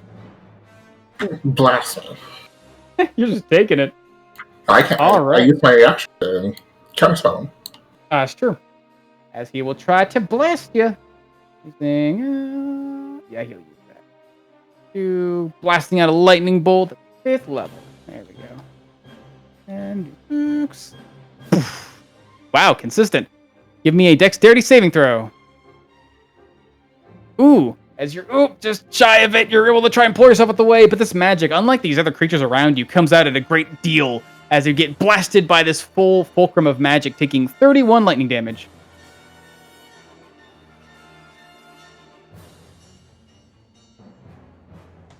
And as the magic fades, you see him now beginning to land on the ground. What's it like when you lose? Do you lose? What happens when you lose your temporary hit points? Nothing. The hybrid lasts for a minute. Gotcha. Nice. As he lands on the ground. Not yet. As the rest of the party bustling their way down the hallways. It's been about 10, 15-ish seconds since you've last left the chambers. What are you guys doing as you're racing down the halls? As my transformation starts to fade, feel out surroundings around me. Seems like he's still in the same place where this library is. Strangely enough, yes, it comes in the direction of the library. It doesn't give you the exact position, but you're getting a full trail of his scent. Strangely enough, after maybe about the first 10 seconds of travel, there's suddenly a burst of it, as if it became stronger. Is there a good little line of sight from up on this tower to down to the library? From the tower, for the most part, yeah. If you climbed up the outside window and got to the top, you could see the general building where the actual library is kept. Sweet hello, I can take you there. Need to be faster, but be cramped. Aquedo could take you faster in a different way. I'll take my subterfuge. As Tamarkan reaches to his waist, actually to his back, I guess, and pulls out his big old bag. You have to be going into the palace, Ricardo. I suppose it'll be a funny surprise. Make sure you pull me out, yeah? Of course. Switalo falls into the bag. As I stretch my extending bag, my weird super bag of holding that stretches to big old size. As I look over to the rest of the group as Swifthollow steps inside. I see you there, yes? So as soon as Swift blows in, I jump out the window and start climbing up the tower. And when I find a good vantage point looking down at the library, maybe some big old windows. Strangely enough, you do see lots of windows, but it just looks like the rest of the library. Because it seems like this thing is a weird, you wouldn't know it, but this thing seems to be some weird, hidden magic room within the room. Gotcha. But yeah, you would see the windows of the library, though. Yeah, as I see the windows of the library, pull a bow off my back as it seems like these legs curled up on my back seem to extend out as a strange ethereal thread goes taut between them. I sheath an arrow, unsheath an arrow, and quiver an arrow, line up my shot, fire an arrow at one of the windows, hundreds of feet off, as my body vanishes. As after it breaks and seems to slip through the material, you could take are you making an ethereal arrow that slides through the window, or are you just shooting through the window? You can't ethereal the arrow. You gotta shoot a physical arrow. That's right. When it breaks through the window, when it hits the ground inside, I form with it. As you would find yourself into this essentially round, shooting into this open, large, I guess it looks like an arcanium. Like a great wide library that seems to be mostly abandoned at this hour, but you would hear the sounds from what seems to be a bookshelf, but sparks and smoke seem to be flying out from inside, even the remnants of some vile-smelling ichor, now that you can have crazy, crazy high senses, as it looks like there is a room hidden behind a illusory shelf where something is transpiring. As I start running that direction, as I pull the bag up off my back and just start to turn it up and start spilling things out, just some random shit starts falling out, like the bedroll and random crap, but eventually, Swift Hollow, probably while you're in the space and you start to feel your body starting to get a little bit bigger in there, because it only lasts a minute for the little shrinky, pop you out as well, as I start making my way towards the sound. All right, and that's just Swiftall and Tamarkan. The rest of y'all going your own way. Cooler's getting attacked by the cat. I'm getting attacked by Clyde. He's back. Like, what's the Tuck and roll. way? It'd basically be like Tamarkan went outside and seemed to go. Since you have a fly, you could fly over the rather than going through all the mansion's twists and turns. Fly out the window and go straight there. It would be a few hundred feet, so it might take you like a few quote-unquote rounds of dishity dashing to get there. But you could probably get there in a few. And you would see the direction where Tamarkan shot the arrow right before he disappeared. Oh yeah, we'd probably see a broken window. Yeah, I'd probably go out the window then after I drink my potions. I told you doing that before the combat even ended. Oh yeah. He goes out the other window, the one that's not broken. Fuck you, window. Oh my god. Just Please up in don't our window break count. windows in my house. What? Your family's loaded. What are you complaining about? You destroyed their entire patio. We could break a window or two. Jeez. Persephone is going to fly out the window and take a straight shot to the library because this is her house. She knows how to get there. Oh yeah. But do I pass any of the guards on my way there, or do I just Outside? Are you going inside or outside? Because inside would take longer. Outside would be quicker, and you still have a few seconds. Outside, yeah. Again, seems like most of the guards have just been either outside. Don't see any. Inside, if you were to go inside, you might see some, but outside, no. Seems to be everything's been devoid of protection, as if it's been completely removed. And you would feel like a tingling in your feet. You have maybe about a few more, handful of seconds before your speediness will wear off, but you can make use of it to basically super duper dash all the way there, just short of Tamarkan and Swift Hollow. Yeah, that's what I'm going to do. But what I mean is, like, do I pass like the Inolin guards in the hallway as I head towards the library? The ones that were like, so you're going. Okay, if you're going through the manor, you would see some. They would just be like, oh, okay. So then I won't going into the library. Gotcha. Yeah.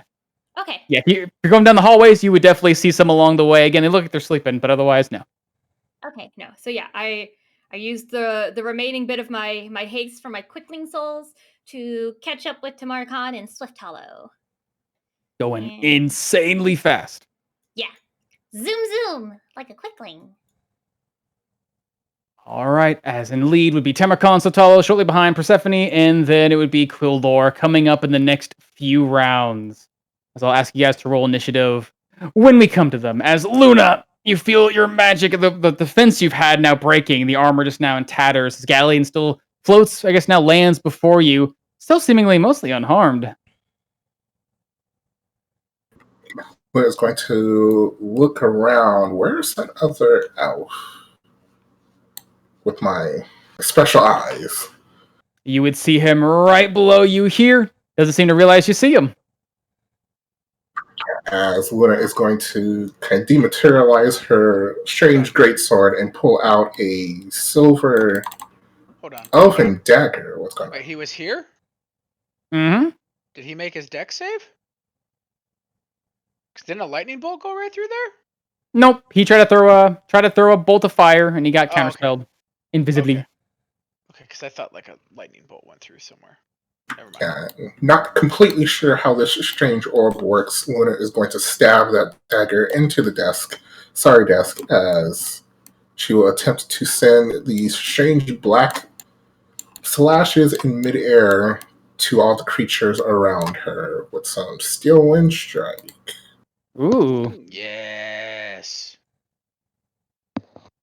Give me those attack rolls.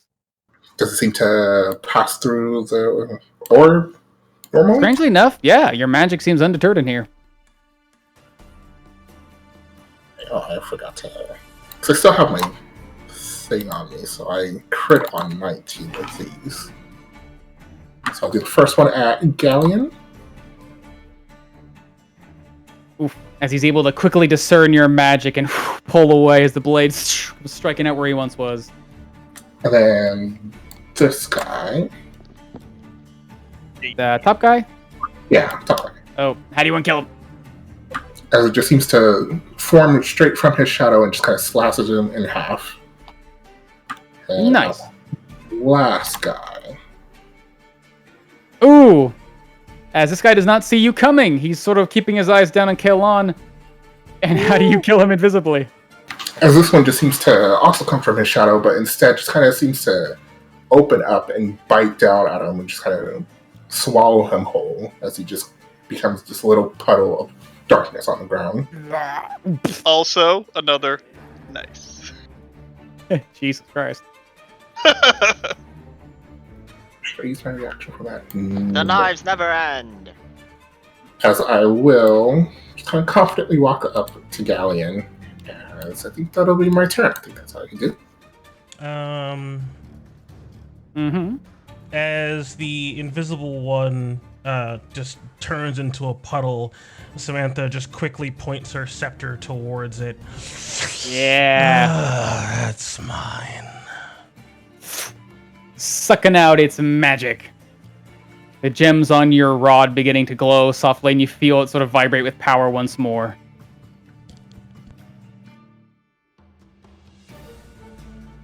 Yeah, that's my turn. Alrighty. As it comes down to you, Samantha, you see Galleon sort of like trying to square himself off, a little busy against Luna. Your magic, strangely, your go-to, your weapon of choice, taken away from you. I have many tools, ominous voice in the sky. As Samantha, being quite aware of the mechanisms through which this magic works, and knowing she only has so much that she can expend, is going to do everything she can to make sure this last spell of hers is hopefully able to be actually cast, as she'll gain her reaction back. She is going to... Did she come out of this briefcase? This bookcase to my left? Looks like it. Okay, she is going to lower herself down a bit towards the ground, trying to slip into the bookcase and out of sight, as she is just going to call on the last of her magic, channeling it into one of her favorite spells, and just try to hold on to it, just casting the magic where he cannot see her and prevent her from doing so. It certainly seems like it. The moment you step in this bookshelf, it seems to almost at will slide around you, as if it's magically designed to hide. And once they can feel the magic sort of lock into place, she is just going to, in a flash, fly out, still empowered by the pixie dust, and try to close the distance with him. All right. So dashing out. I fly. Oh, you know you're flying. That's right. Flying right out through of the briefcase, fly straight at him, holding onto this magic already precast. And utilizing my reaction on my turn, I will release the magic as I cross into beyond the binds of these strange arcane runes, as this giant green tail surges out from beneath my legs and tries to wrap around him. I will be burning my inspiration to do this attack with advantage, as I will try to constrict him, burning everything I've got in one final surge. As you'll swipe up inside, rush through, and try to wrap up around him with advantage. Ooh! As you do, catching him off guard with your sudden flying serpent form and wrapping around his body, doing a hearty amount of damage. Oh, quite a tight hold you have on me. Mind loosening it? Felt anything, as I will use my bonus action once I got a hold of him and just crunch down on his ass. All right, gotta make a strength save.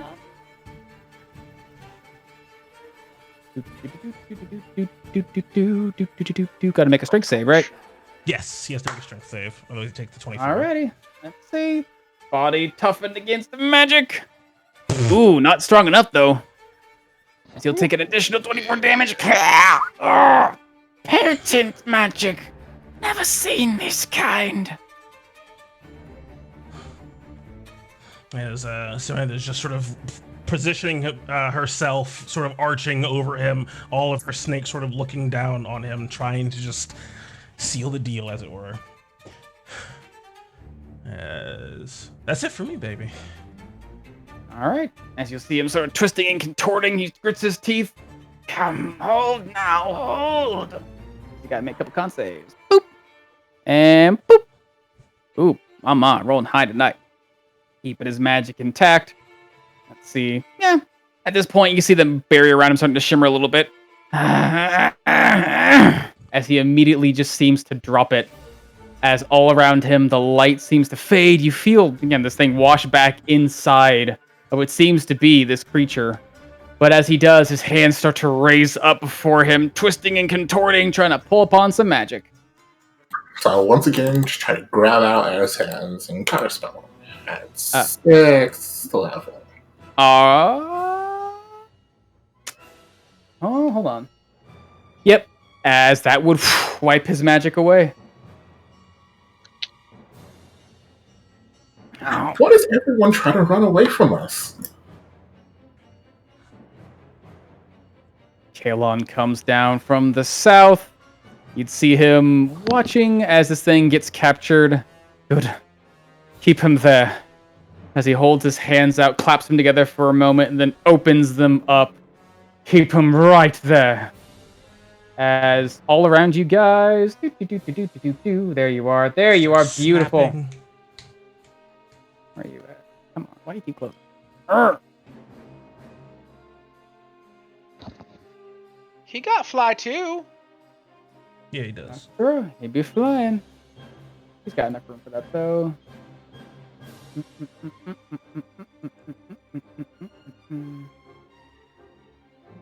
Where is it? There you go. As all around you, the air would start to shimmer and then sort of go still. Although, not turn yet, you're fine.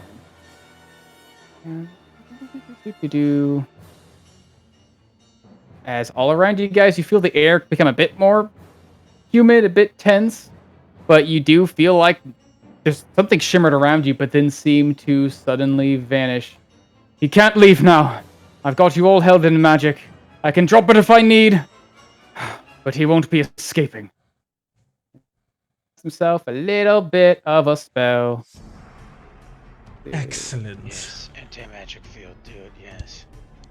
Come on, there we go. Beautiful. He force cages all of us. All right. As he'll simply hold out his hands to keep this magic in place.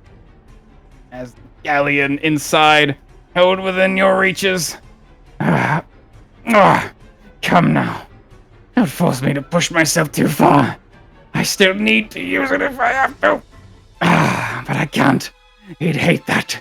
He'll never forgive me. No, you. You hold still.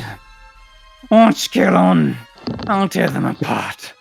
As again his hands start to conjure more magic, you see streaks running up along these bejeweled fingers.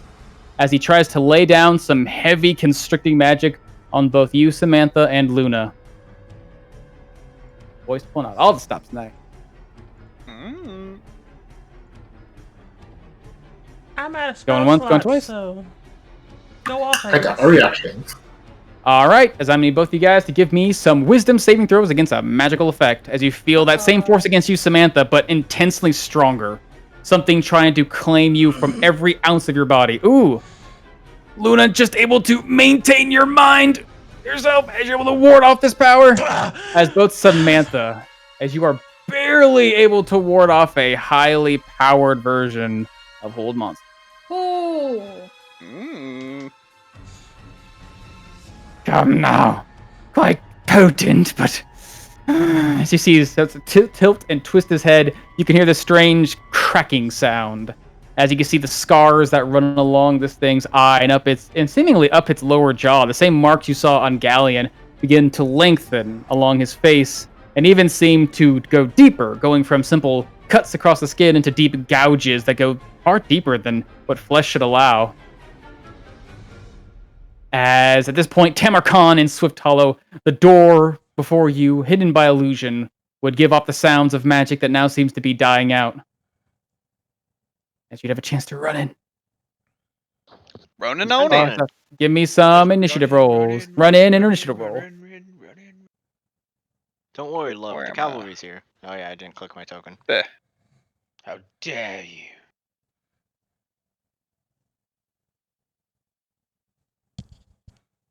Which one was higher? Did you 17. make a face when I said I've got him right where I want him, John? I couldn't see you. Yeah, I What face did. did you make? Was it an approval face? Ah. All right. He lives on. Lannister gave me that crit. As Luna comes back to you, this creature held in place by Samantha slowly being crushed. I'm still with you, as Luna's just going to kind of circle around him. I must say, your fashion sense is awful. Totally. But let me add on to it a bit, as I'm going to reach into my bag of holding, try to pull out this special belt that no one wants to put on. I just got to wrap and it he's around his grappled. waist. Yep, he's held pretty well in place. As I'm going to ask for a straight strength or dex check. He's going to be making what do you call it? A resisting one and opposing one, but it will be with disadvantage. I'll do dex. Do it. Ooh. Let's see.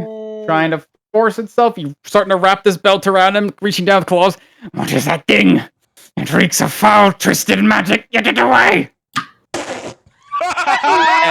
As with an extra squeeze, the belt cinches around his waist. Wow, what a fucking swing! First item against your enemy! Oh man, he rolled a nat 20 and a nat 1.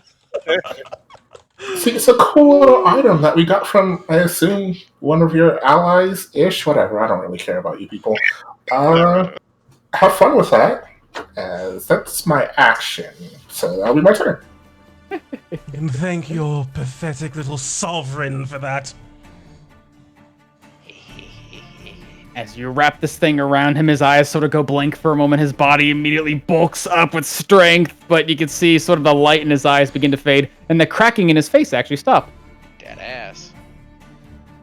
As you hear Kalen from the back, What happened? What did you just do to him?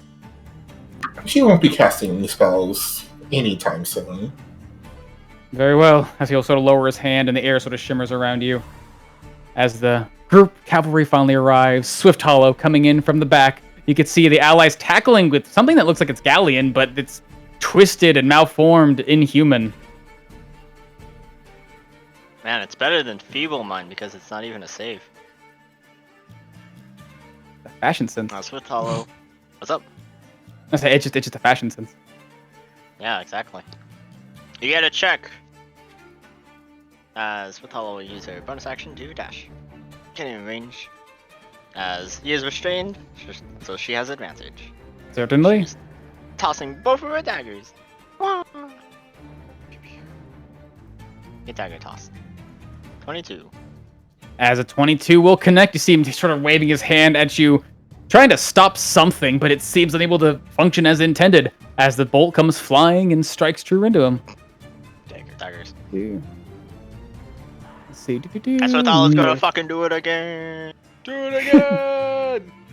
It's a light weapons now. Ha! Dang. Has just 11. Double 19. Nice. Thing strikes it to its body. Repairing back in your hand. Strike into its body again. Ah! We gotta adjust that real quick. Thank you, Fake Queen. And that's my turn. Alright, as it is just gonna be lashing out wildly. Like a big old animal would. Oh, Wally. Oh, Wally, please. Yep, although disadvantage, just trying to reach down and slicing at this giant winding tail holding on to it, trying to cut into you, Samantha.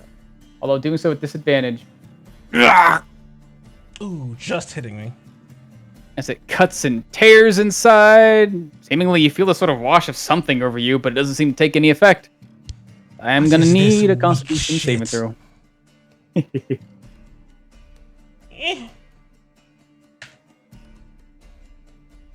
Minus 13. Con save for concentration. Yes. Advantage. Yeah. Able to maintain yourself. Death throes. Pathetic. All right. Anything else, Othello? No. Action bonus action. All right, Tamarcon, just making it through the doorway, seeing your allies seemingly dispensed with a lot of these creatures in here, and now finally making your way in. Seems like they got the last creature on its last legs.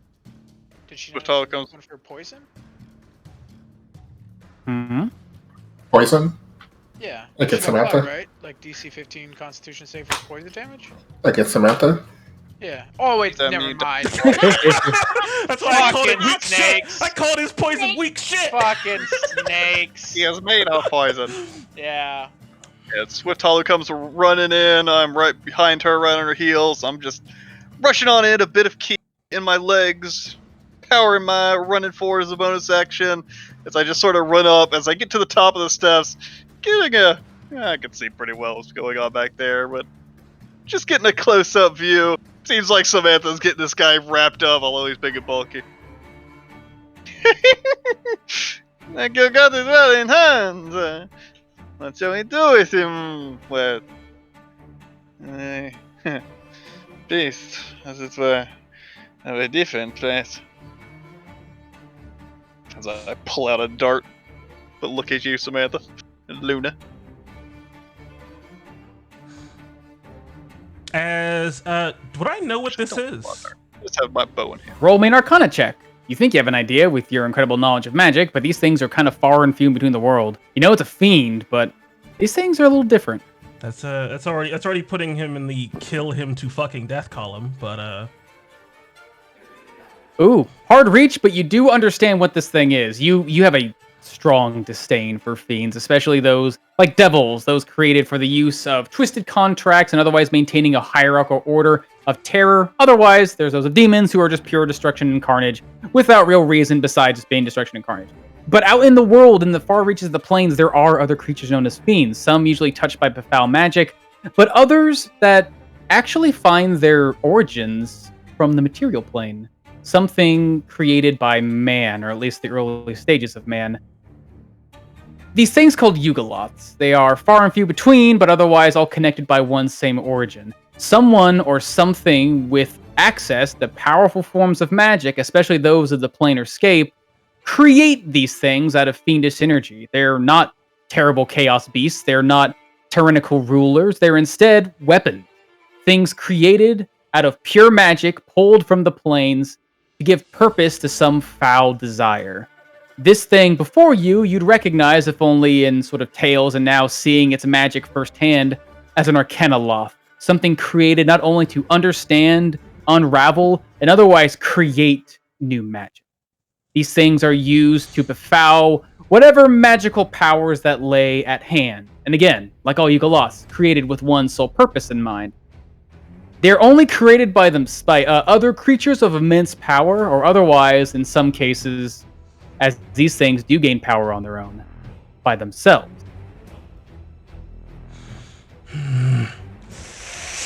as much as I abhor it, we take him alive. We need information. You what? Have you found me?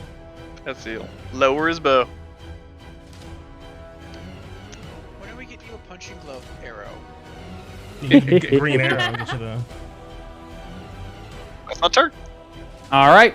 I guess Yes, I use my Samantha. normal act just to sort of dash, just to scoot over here, just get a better look at what's going on. Sure. Look at this dead drow on the ground. Just sort of give a little nudge with my foot.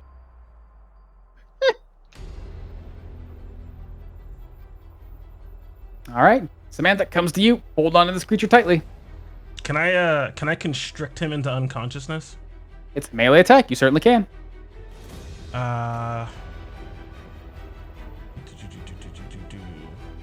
Okay, so The execution might be a little hard, but I'd allow it.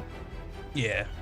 I'm gonna use my action, just sort of holding onto my scepter, and feeling that surge of magic coming back into me, pulling in that spell slot, and then I will just crush.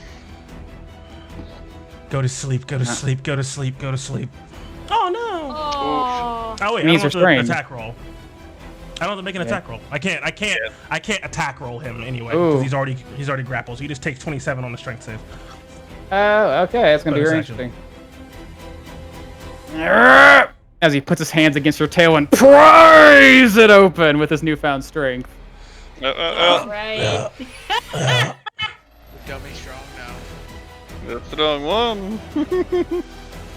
You put the belt on him!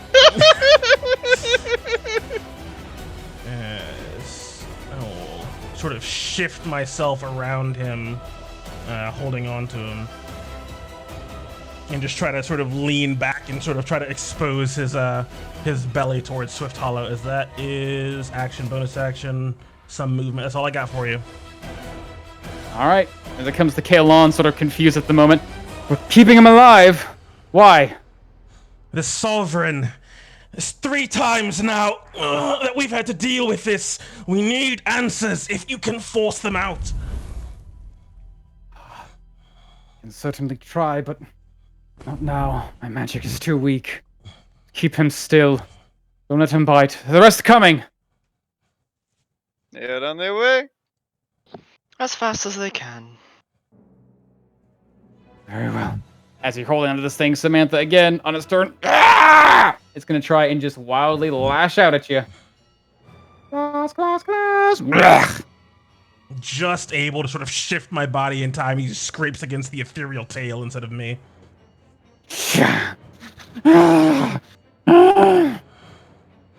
It's on its turn. You can see It this isn't thing nice pulling. having your things taken from you, is it, Galleon? No! Power! My power! My sovereign! Answer my call! Why can't you? As he claps his hands together and you see nothing happen. No! No! As his body begins to glow. And your hold on him gives. As he just seems to vanish. And reappear on the ground. What has happened to me? 60 feet away. As he turns around looking, feeling his bones pulling back into place. Not here! Not here! As he flies forward, still glittering with all that beautiful light, out towards the doorway, just in time for a little elf girl to make her way into the library. Making her way, seeing this action still spilling out from the inside of this, I guess, bookshelf, until a shape starts to claw and rip its way out from inside. You see a hooded face, but instead of it being Galleon, it's this twisted, horrid-looking fiend with a credible body. Wow. As He's so Persephone, hot. you would appear right at the opening. Oh, so hot. Do I need to make a initiative roll? You certainly do. I do. I don't know. Do you want to text something that's so attractive? Quota's gonna try to fuck him.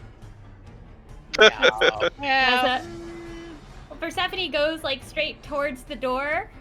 Her haste is probably running out. Oh yeah. At this Oh, point, you'd be The basically out. crash.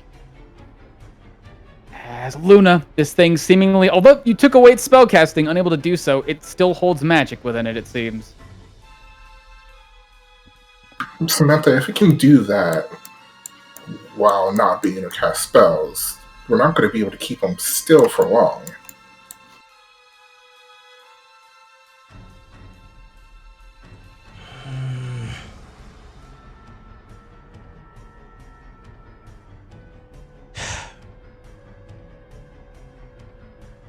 Fine. I'll trap him the same way I did the other. Don't take off his head or anything. She sort of calls out to the group. Glad I'm not there. Let's see, I will hop back on the table. I can't get too far. Can't really get there.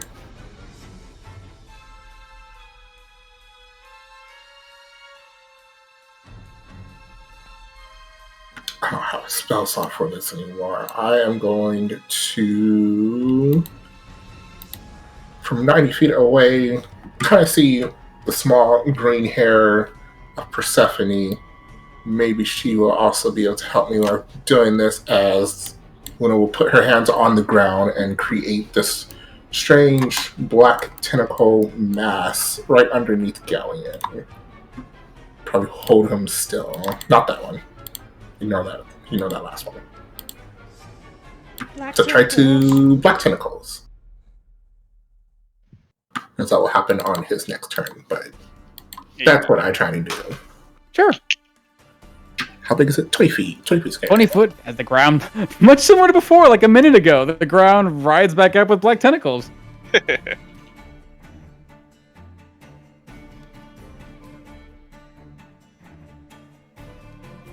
Good shit. That's all. What's up? All right. As Swift Hollow just made your way up north, this thing seemingly vanishes through space and appears near the exit doorway, trying to make an escape, it seems. Unable to use spells, but still having magic innate to itself. So we put it down, Sweet Hollow. Yeah, Swift Hollow starts moving towards, but sees the tentacles.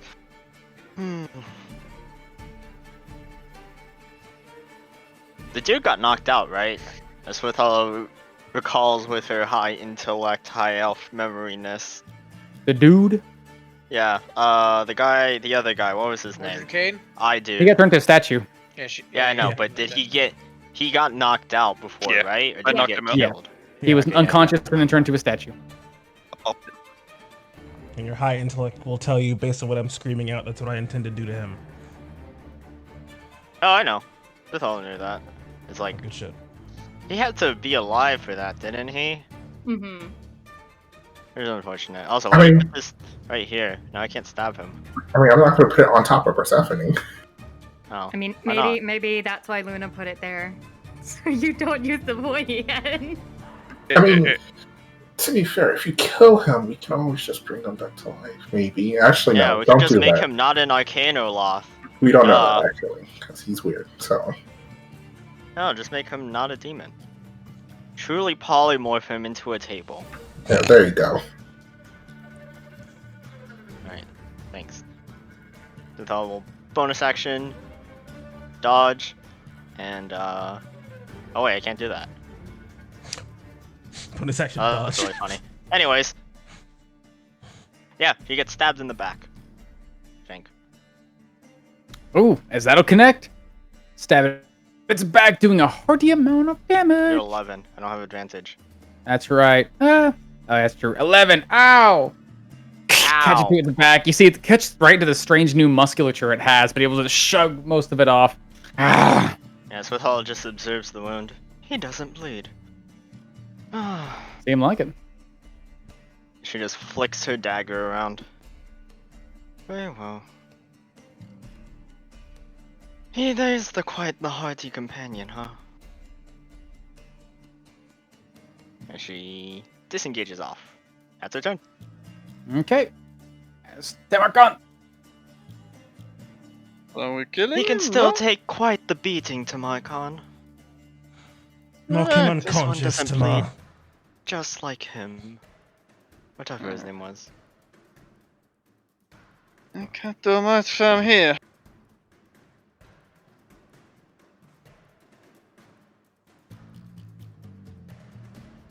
Yeah, I can't fucking catch her anymore.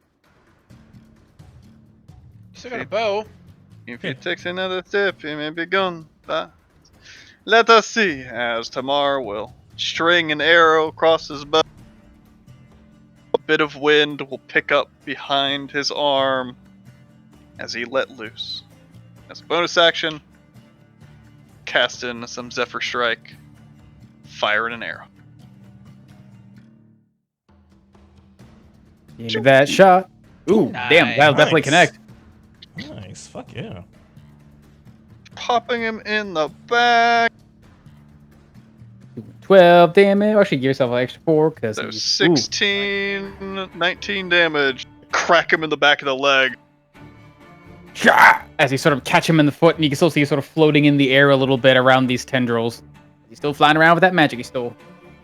I don't know. You might need to chase him down. He's all I can do. As I fire one more shot. This time, no magic behind it. Oh! Ooh. It's fun. It's fun. There's no As a sneak villain. attack. It's fun. Oh wait, that should be just another 8 in total.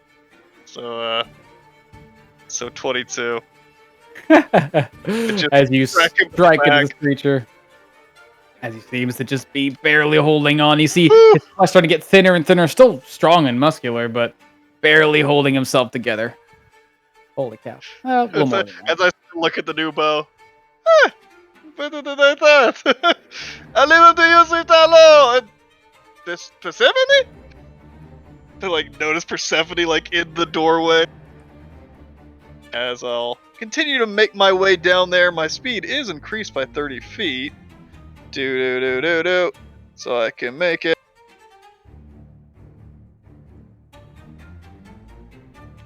Down Creature that can there. I hear think me, right? it's 75 feet. That's as far as I can go. I could dash out of key points. All right. Could have caught him key points, but I do not. That's Samantha, this thing escapes your grasp and flies out quite quickly towards the door. Flying up after him, getting to 60 feet, 55, seeing Persephone coming into the door. Perfect! Persephone! Knock him out! Do whatever you can!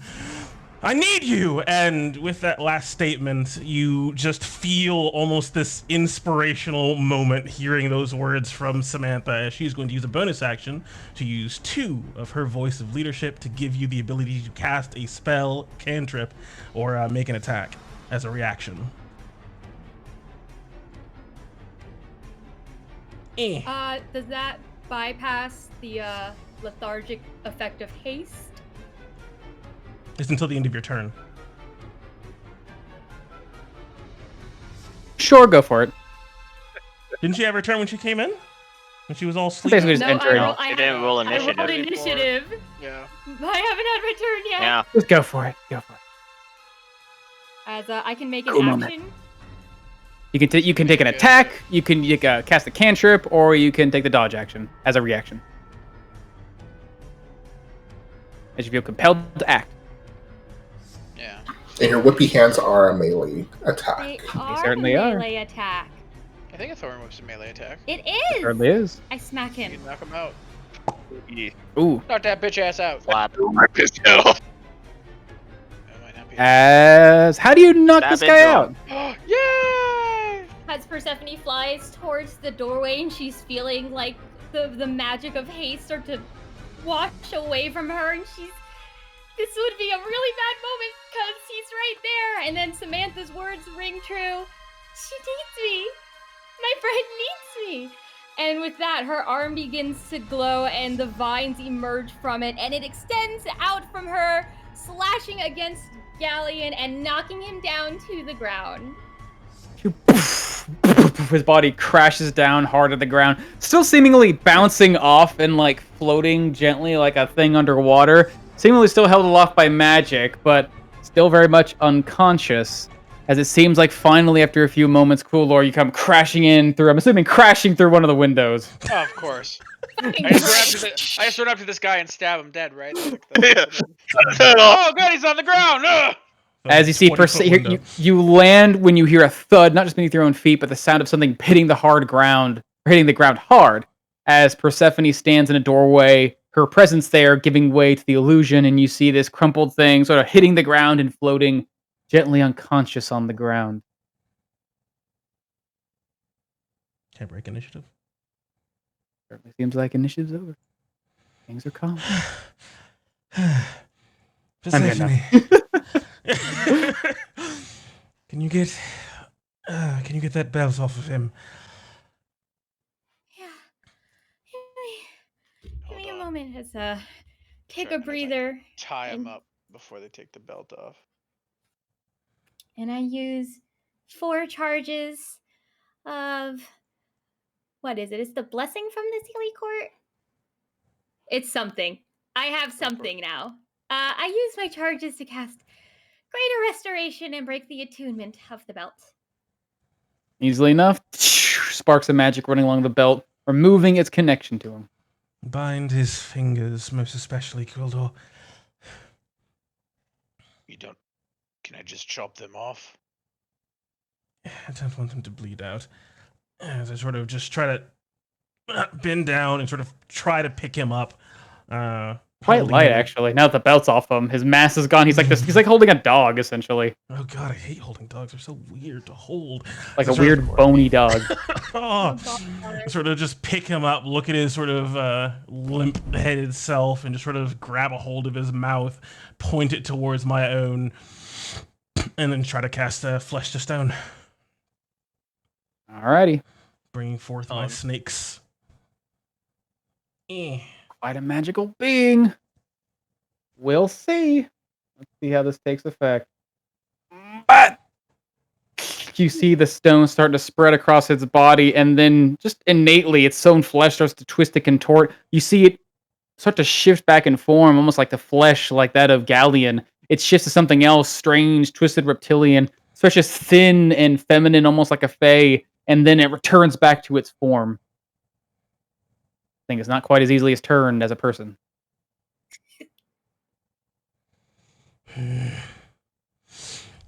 As my snakes sort of stop glowing, just sort of holding on to that golden magic, but no longer channeling that same petrifying magic. He is harder to turn to stone than something like Mordred Kane. Can you do it? With time, but he's going to recover most likely. We need information on this blasted sovereign.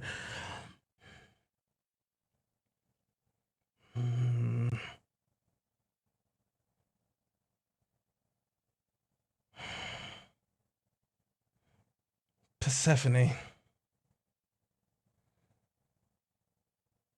Would you be able to enter his dreams? I think it's better if I send you in there. You can do that. We can try. I've never sent anybody else in before. First time for Perfect. everything. Can you do it now?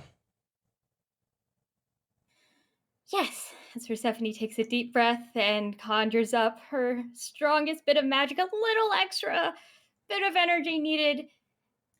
I'm going to pat Samantha on the shoulder and cast Dream upon her. Using a 6 level spell slot, because that's all I got. As I pass the reins to Omen.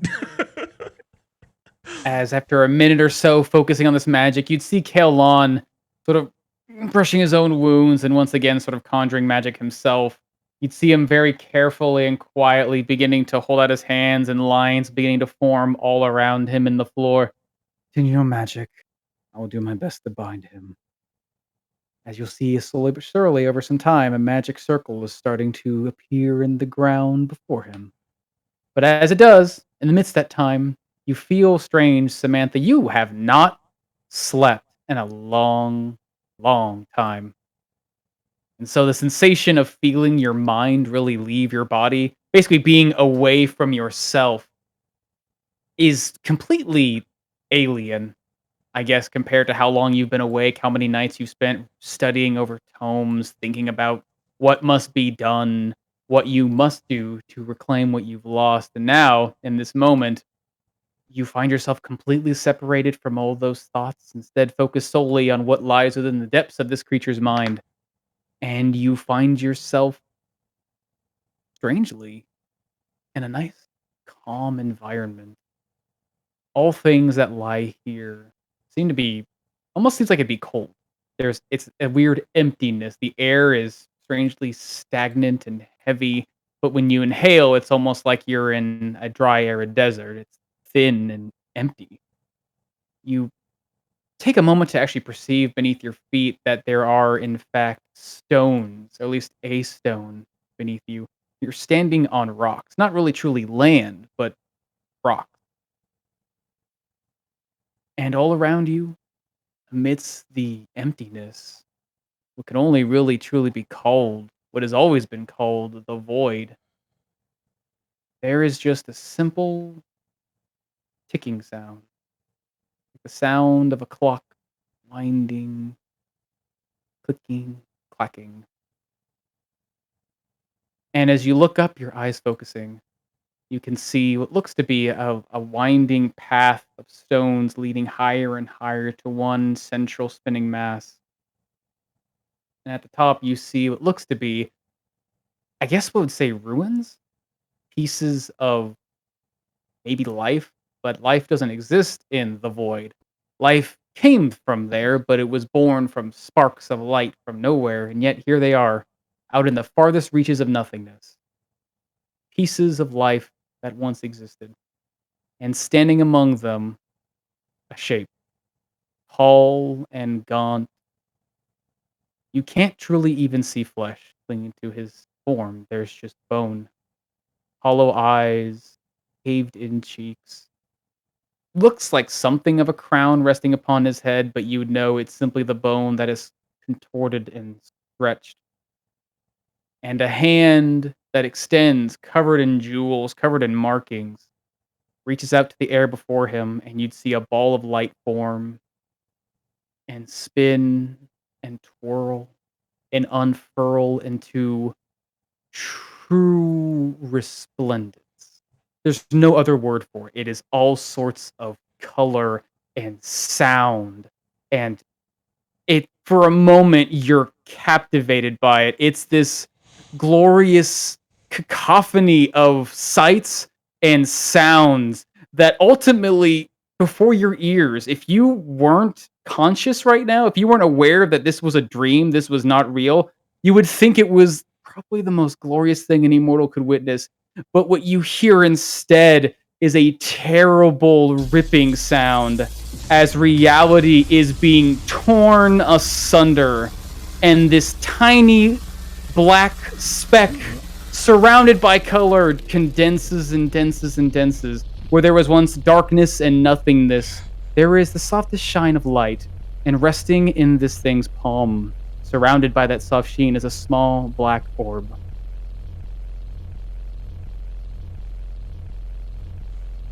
And as it turns, looking over in your direction, this thing takes steps before simply walking off the edge, and its form in a blink is gone and appears before you. There's this weight before you, a feeling of terror and admiration and fear as you are standing before your creator, a skeleton clad in robes that lowers itself before you and hands you this small orb. Go forth. Gather power. Feed the seed. And the song will come. As you stare into the face of a lich. As that is where we will end tonight's session. Holy shit! Holy Reaching a world you have never seen before. Staring down a face of something you recognize in its nature, but truly never seen yourself. Something thought impossible to really truly achieve in the world of Hearth. Something that might demand more questions and answers. But that's all we got tonight. The Valiant Vanguard constricted and defeated an evil being that was trying to destroy one of the great cities of Inalin. One of our wondrous knights from Zamaria got his revenge on an old foe, basically throwing back the greatest shame he'd suffered right back at her by defending his allies and even his own student, who bravely fought by his side. And now they find themselves in safer places, the city no longer under threat, and now a faced place behind what seems to be a lot of the threats spreading across the world of Hearth. I took the arm. Gotta make a magic item out of it. Powers. Oh no, I'm sending it to UPS. I don't think they let you send. Maybe they let you send. It's in this biologicals. moment that Samantha remembers why she stopped sleeping. Dreams are horrible. Huh. Holy shit! Well, alrighty then. I want to thank all of you, so many of you. Thank you all so much for hanging out with us tonight. It has been crazy. Thank you, MetaFamous, for the raid earlier in the stream, along with Handsome Chodelsel and Officer on the Roof. Thank you so much for following Witsenek, Idsi Koi, Mr. Scrappy Warranted. Thank you all so much for following and for hanging out with us tonight. I hope to see you again in the future. We just launched a wonderful little merch store. You can check that out if you are super interested or have been hanging out for a while and want to see some crazy new designs for the Valiant Vanguard, our wonderful group that you saw tonight. And we will be back for more D&D right here on Lionhead Gaming. This Sunday we return for Heroes of Thylia, our crazy mythical Greek adventure at 5 p.m. Eastern, as our wonderful heroes have crossed beyond the snow and mist into the coldest parts of the Mithril Mountains on their journey to Telemach, to the Necropolis, to face down a challenge that has not been bested in over 500 years. But there's a host of things that want to stop them from reaching that point, especially now. So be sure to tune in this Sunday and see what grave foes they face and what obstacles have been thrown before them. And be sure to bring a sweater or some hot cocoa. It's going to be pretty fucking cold.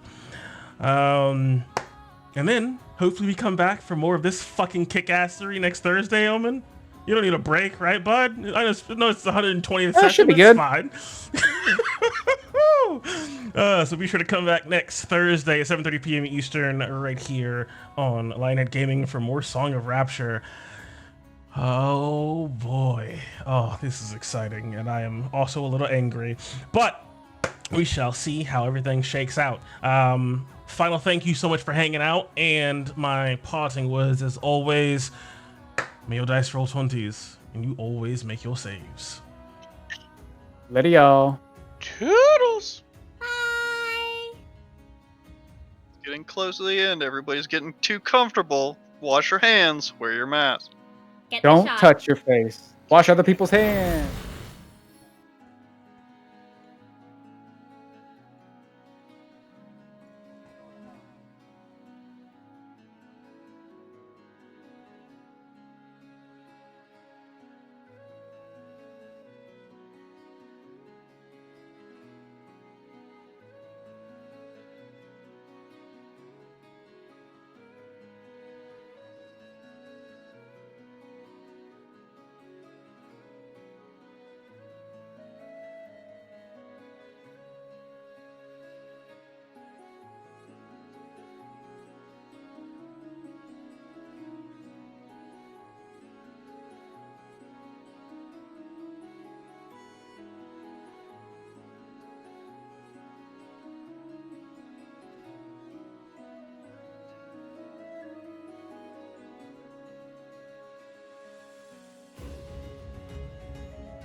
Oh my god, Max came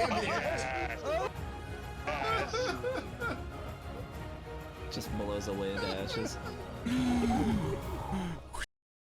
Get a stream or a host for the stream.